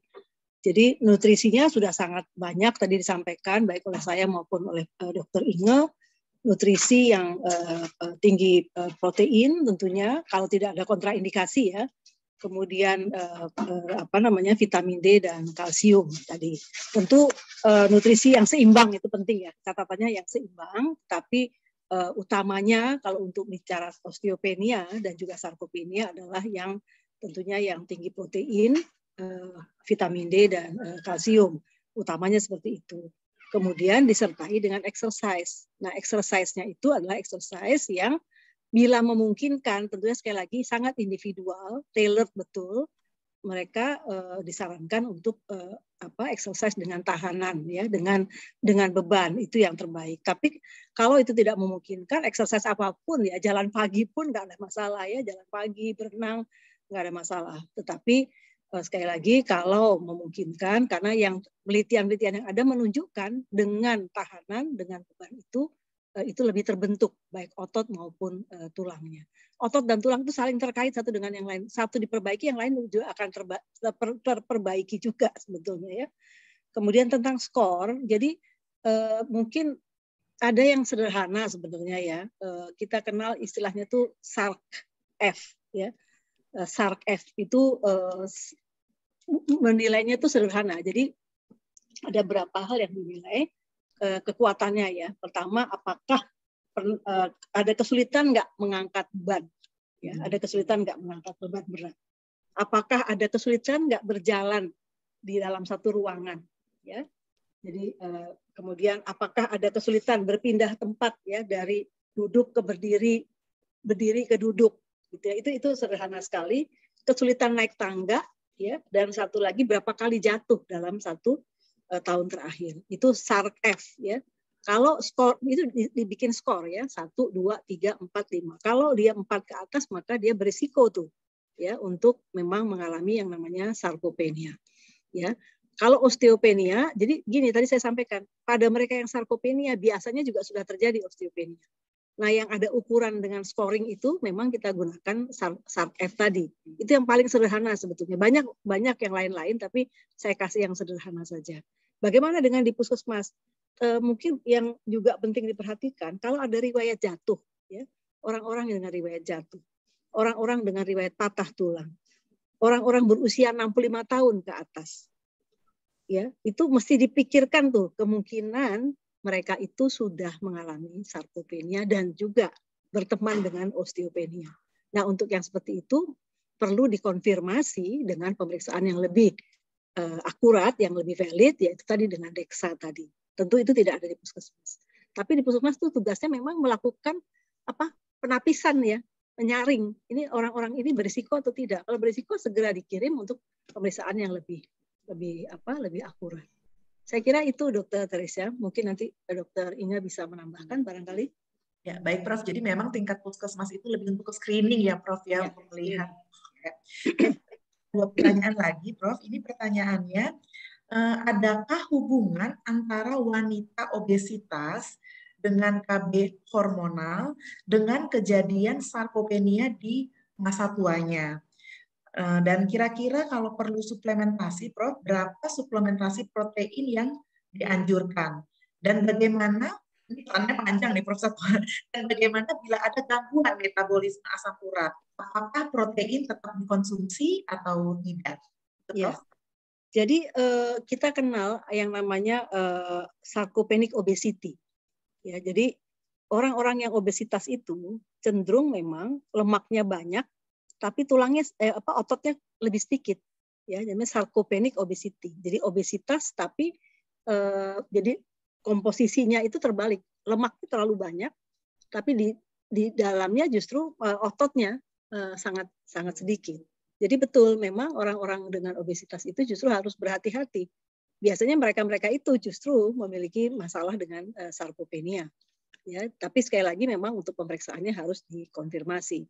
Nah, apakah ada kaitannya dengan dengan apa namanya hormon ya tadi ya, dengan KB masih mungkin ya, tapi saya nggak bisa menyampaikan karena saya harus cari dulu evidence-nya ya. Tapi yang jelas ada istilah namanya sarcopenic obesity, yaitu orang-orang yang mengalami sarkopenia pada mereka yang obesitas ya, karena tadi diambil alih tuh ototnya oleh lemak begitu ya. Kemudian apalagi tadi Dokter Tresia? Berapa suplementasi protein yang dianjurkan, dan kalau ada gangguan metabolisme asam urat apakah protein konsumsi atau tidak? Iya.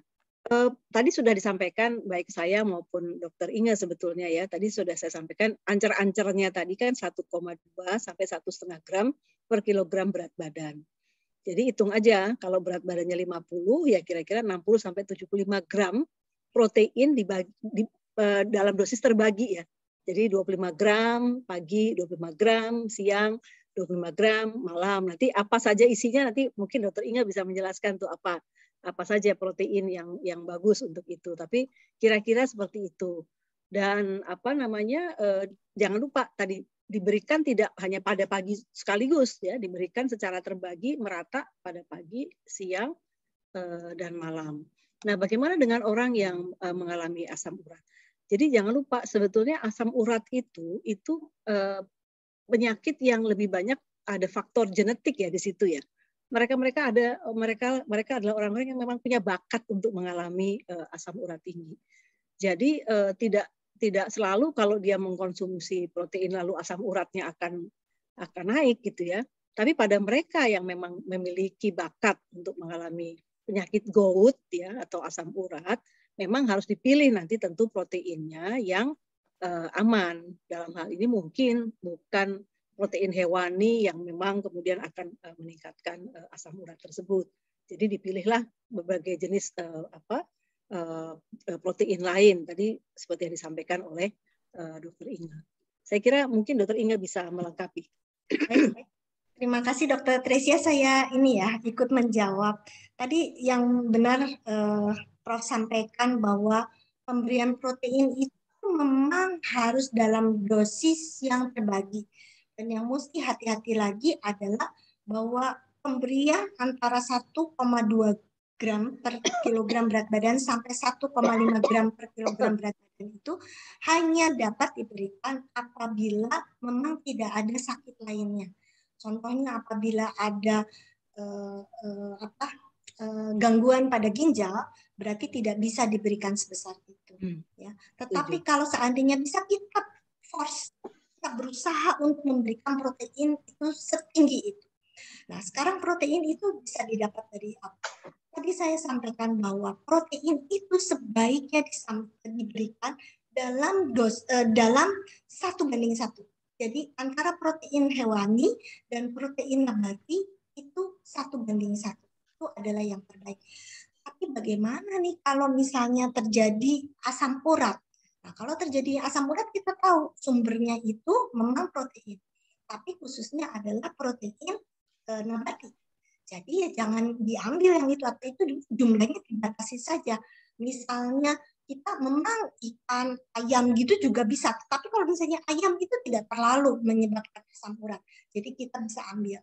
Daging sapi itu termasuk juga yang menyebabkan asam urat. Ya, jangan diambil, berarti kita mempunyai kesempatan ayam.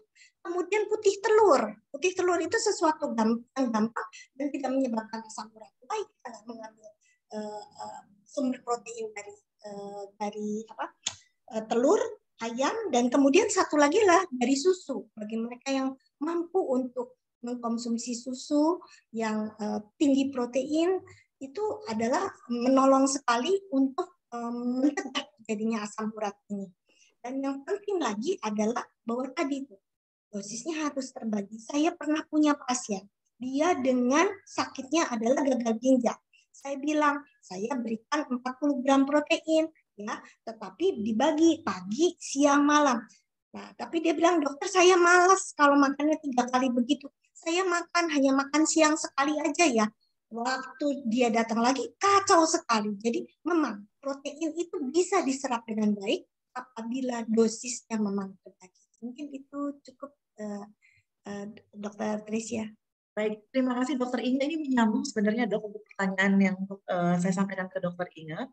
Ini ada pertanyaan, sebenarnya selain protein dan lemak PUFA, apakah antioksidan boleh diberikan pada lansia dengan penurunan fungsi ginjal, Dok? Pada pasien, terima kasih untuk pertanyaannya. Pada antioksidan ya, antioksidan. Kalau protein dan lemaknya bagaimana, Dok? Jadi selain protein dan lemak PUFA, apakah antioksidan juga boleh diberikan pada lansia dengan adanya penurunan fungsi ginjal? Kalau dengan penurunan fungsi ginjal berarti protein itu harus hati-hati. Ya, dibatasi tadi ya Dok ya? Ya, kalau lemak PUFA itu memang sebenarnya bisa menolong karena proteinnya dikurangi, jumlah PUFA-nya dan MUFA-nya itu bisa ditingkatkan untuk supaya mengurangi supaya kalorinya itu menjadi cukup, tidak kurang. Ya. Nah, bagaimana dengan antioksidan? Antioksidan sebenarnya itu tergantung sekali dari kondisi ginjalnya. Ya, kalau misalnya ya ada gagal ginjal kronik tingkat 5, levelnya 5. Kadang-kadang nggak berani itu diberikan, misalnya buah dan sayur saja tidak berani diberikan. Jadi ini sangat tergantung kepada level kerusakan daripada ginjalnya itu, baru kita bicarakan berapa banyak antioksidan yang boleh diberikan. Misalnya pada level 1 sampai 4 dikatakan bahwa sayur dan buahnya ini boleh banyak, berarti dia bisa tercukupi. Tapi pada level 5 ini berbeda sekali. Jadi tergantung sekali daripada kondisi ginjal. Terima kasih. Jadi sangat membantu nih untuk pertanyaan tadi ya. Jadi memang semuanya harus dikonsultasikan sebenarnya ya Dok. Ya, karena ada porsi-porsinya dan melihat dari penyakit juga yang ada pada pasien tersebut. Jadi kita termasuk menghitungnya Dokter Tresia, termasuk menghitungnya karena ini kadang-kadang tidak mudah. Jadi harus diajarkan dulu, pasien ini harus dapat protein segini, tapi harus didapatnya dari ini saja yang boleh. Nah, itu memang yang harus dikonsultasikan. Jadi harus detail ya Dok. Iya, detail. Nah ini untuk Dokter Inga nih Dok, ada pertanyaan. Adakah makanan yang harus dihindari pada lansia untuk mencegah osteosarkopenia? Kemudian pertanyaan yang berikutnya nih, makanan apa yang harus dikonsumsi pada mereka yang sudah mengalami osteosarkopenia? Silakan Dok. Baik, terima kasih untuk pertanyaannya. Makanan yang harus dihindari. Tapi kembali lagi, setiap kali kita bicara bahwa protein itu penting ya untuk osteosarkopenia, untuk supaya ototnya menjadi besar ya, terus kemudian juga tidak terjadi osteoporosis, butuh kalsium, vitamin D. Tapi dasarnya itu apa? Dasarnya adalah hidup sehat dulu. Dengan pola makan sehat itu yang harus dicapai.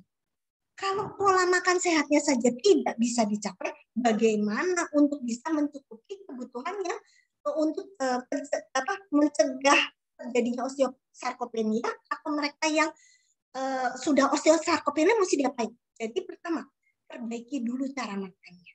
Ya, sesudah itu misalnya ini kan tadi pertanyaan makanan yang harus dihindari. Pertama yang harus dihindari tadi ya.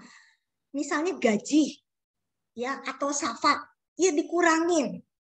Ya, terus kemudian karbohidratnya ya misalnya, karena karbohidrat yang siap serap itu yang seperti gula itu akan membuat jadi gemuk tetapi ototnya nggak ada.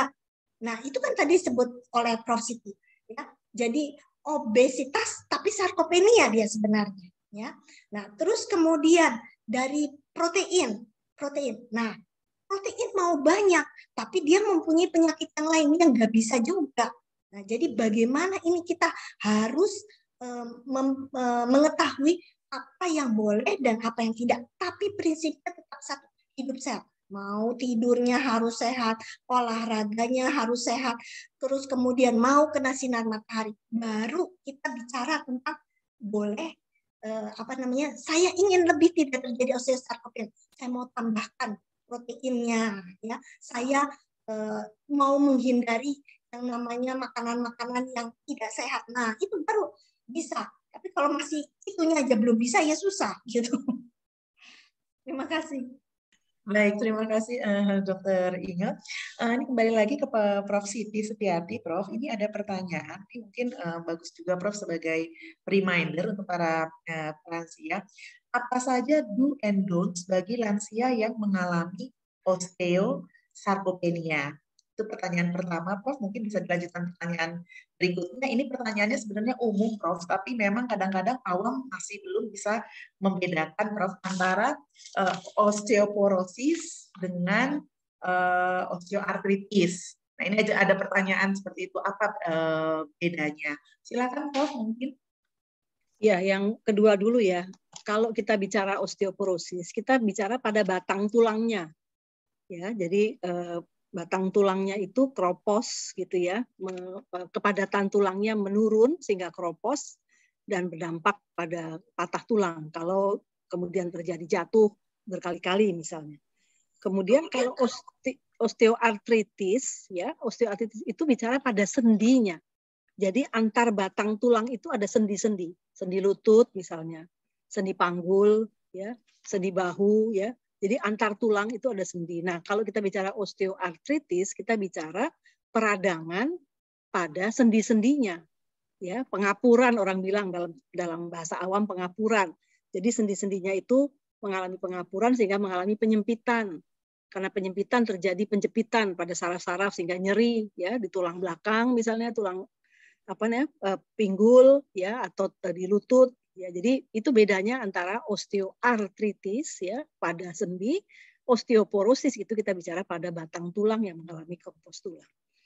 Kemudian do and don't tadi sebetulnya mungkin mengulang kembali apa yang sudah disampaikan oleh Dr. Inge tadi ya.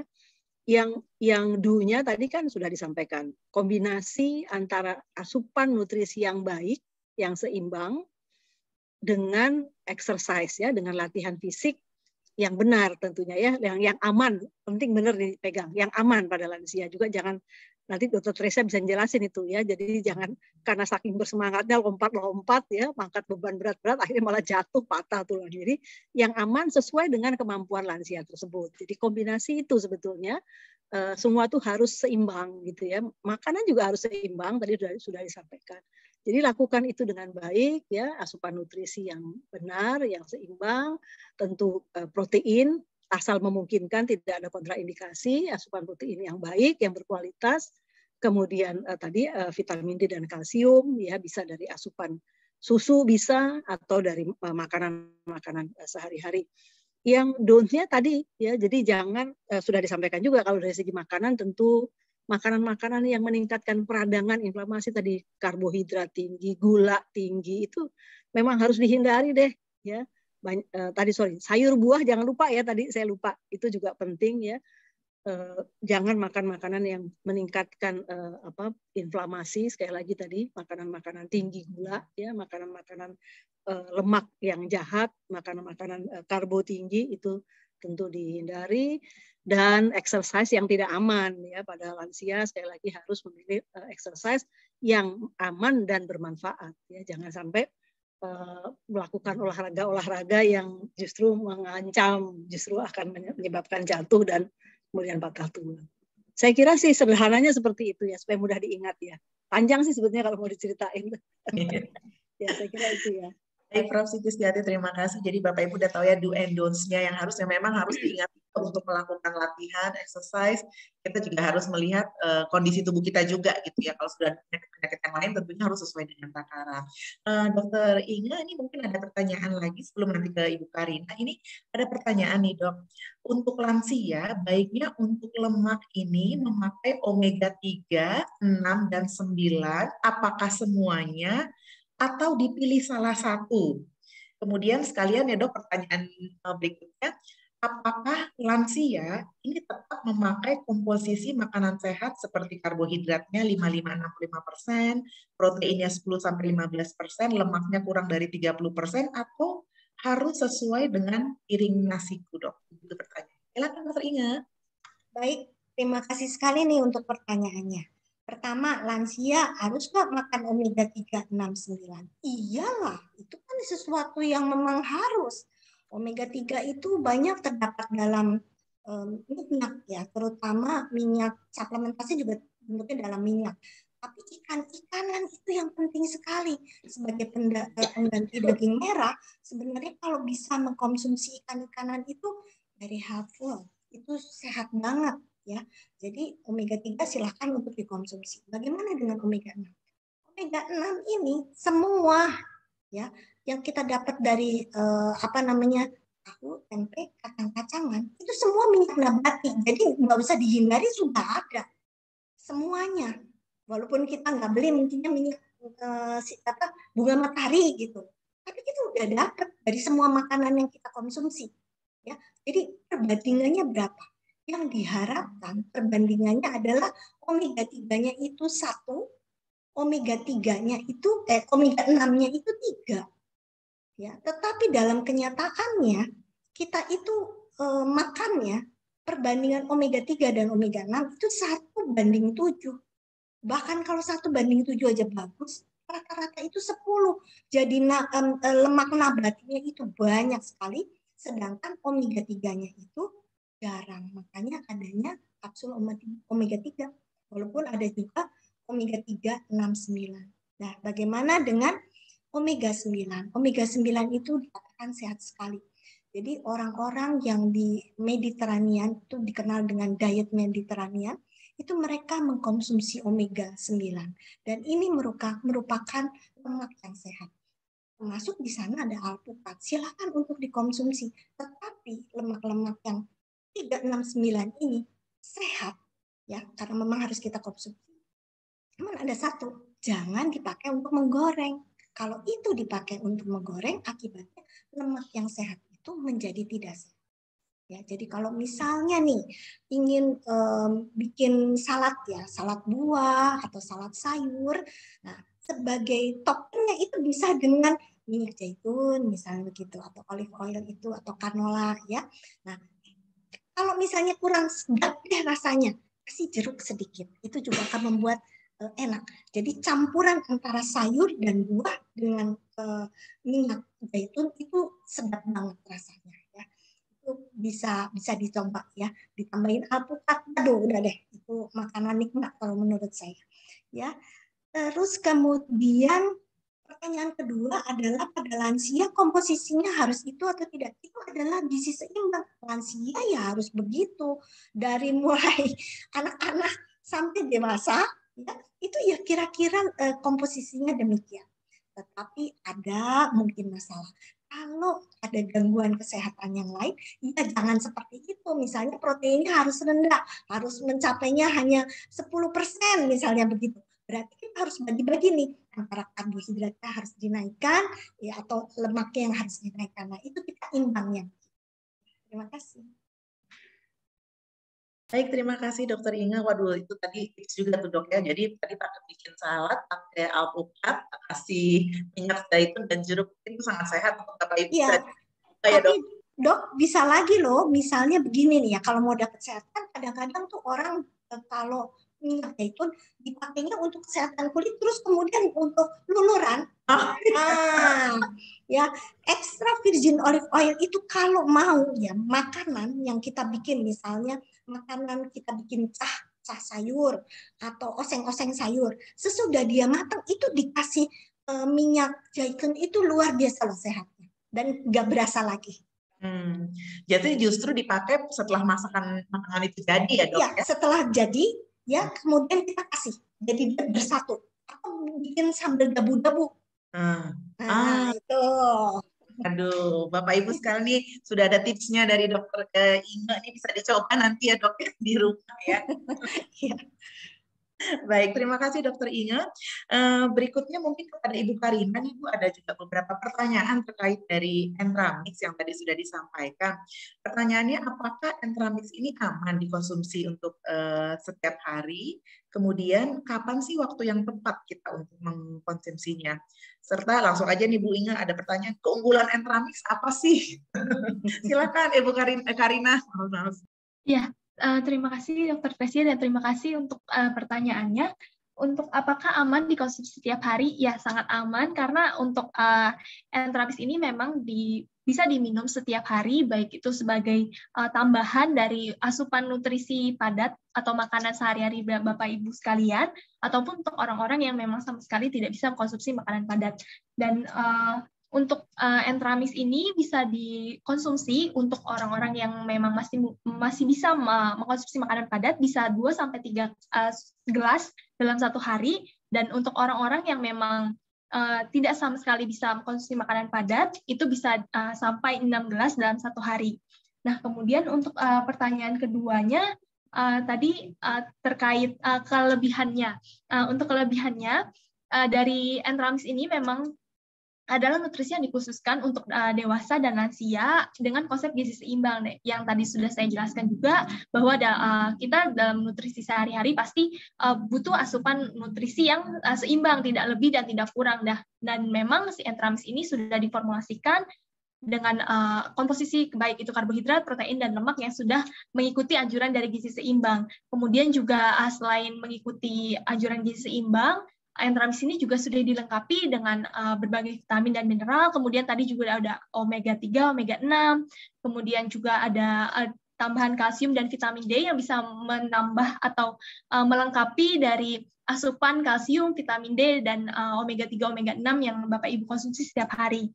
Nah, kemudian juga selain itu, Entramis juga dilengkapi dengan serat pangan inulin, di mana si serat pangan inulin ini dapat berfungsi untuk meningkatkan kesehatan saluran cerna. Jadi, selain meningkatkan kesehatan saluran cerna juga, si inulin ini dapat membantu untuk penyerapan nutrisi-nutrisi yang Bapak Ibu asup setiap hari. Jadi, untuk nutrisinya penyerapannya dapat lebih maksimal. Kemudian selain itu juga terakhir, Entramis ini juga sudah bebas laktosa dan gluten, jadi aman untuk Bapak Ibu sekalian yang memiliki sensitif atau intoleransi terhadap laktosa atau susu dari sapi seperti itu, jadi tidak menimbulkan resiko diare.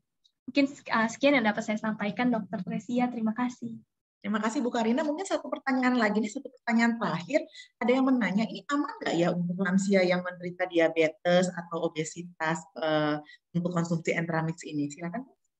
Ya, untuk tentunya Kak, untuk obesitas sudah aman karena memang dengan gizi seimbang itu kita tidak menimbulkan adanya kelebihan nutrisi. Kemudian juga untuk Entramis ini juga memang sudah aman untuk pasien-pasien diabetes seperti itu.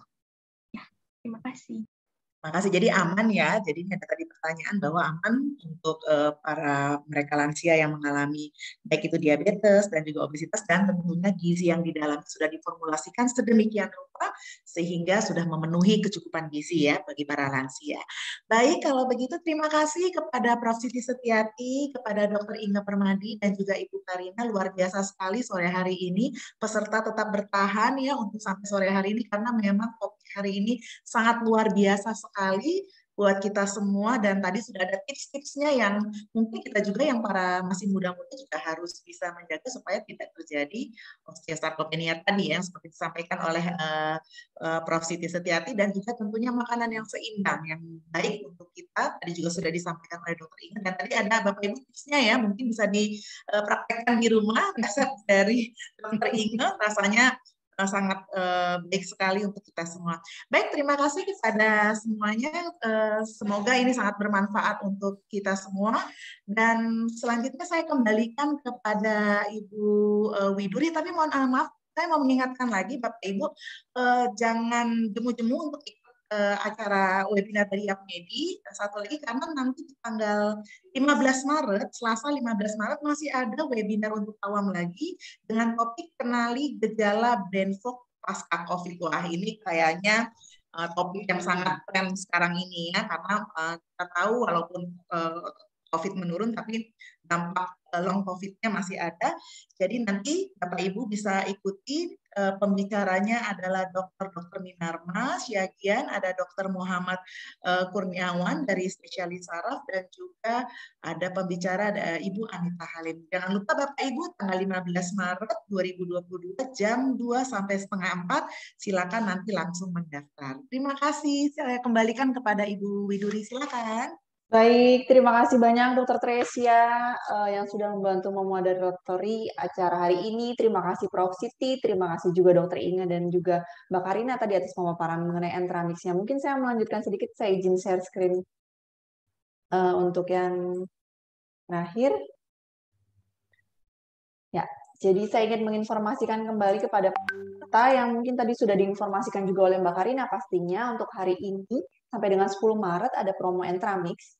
Jadi untuk pembelian Entramix, Bapak Ibu jika ingin mencoba ataupun mungkin sudah pernah mencoba dan ingin melanjutkan lagi, kebetulan ada promonya, bisa langsung WA menghubungi ke 087898894848. Jadi bisa langsung WA aja nih, atau mungkin mau ngasih orang tua nih, mungkin orang tuanya kebetulan jauh, oh ternyata Entramix manfaatnya tadi sudah tahu juga, jadi boleh langsung nih menghubungi ke nomor WA yang terlampir. Jadi harganya promo jadi 52.000 dan satu akun maksimal order 5 box. Jadi kalau Bapak Ibu mungkin mau belinya kebetulan 10 box, jadi mungkin bisa gunakan nama yang berbeda dan nomor telepon yang berbeda karena satu akun adalah maksimal 5 box seperti itu.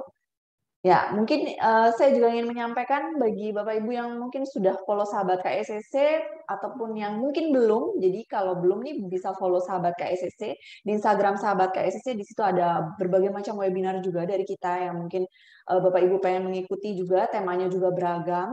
Jadi bisa langsung follow sahabat KSCC dan juga pastinya tentang produk kita di hari ini adalah Entramix_ID. Jadi apa sih manfaat Entramix, lalu apa aja sih sebenarnya yang kita butuhkan nih terkait sama Entramix, bisa follow ke Instagramnya Entramix_ID.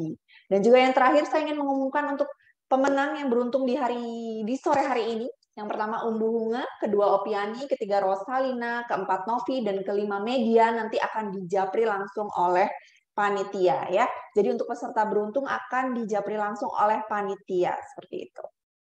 Ya, untuk periode pengiriman hadiah seperti biasa 2 minggu, maksimal adalah 2 minggu setelah acara. Ya, mungkin itu yang bisa saya share ke para peserta. Sekali lagi terima kasih Dr. Tresia yang sudah membantu acara di hari ini. Terima kasih Prof. Siti atas waktunya. Terima kasih juga Dr. Inge juga atas pemaparan materinya sangat menarik. Jadi pada lapar Dok tadi disebutin bikin ayam pakai apa aja nih, jadi lapar Dok. Udah jam makan soalnya. Dan juga Mbak Karina, Dokter Ade pastinya Ketua YAPMEDI yang sudah memberikan kesempatan KSCC juga untuk bergabung dengan YAPMEDI. Mudah-mudahan nanti di acara berikutnya para peserta yang tadi sudah disebutkan oleh Dr. Tresia di 15 Maret nanti mengenai brand Fok bisa mengikuti kembali serial-serial selanjutnya. Baik, sekali lagi terima kasih untuk para narasumber kita yang luar biasa di sore hari ini. Saya tutup acara webinar kita di sore hari ini. Kita jumpa kembali di acara webinar selanjutnya.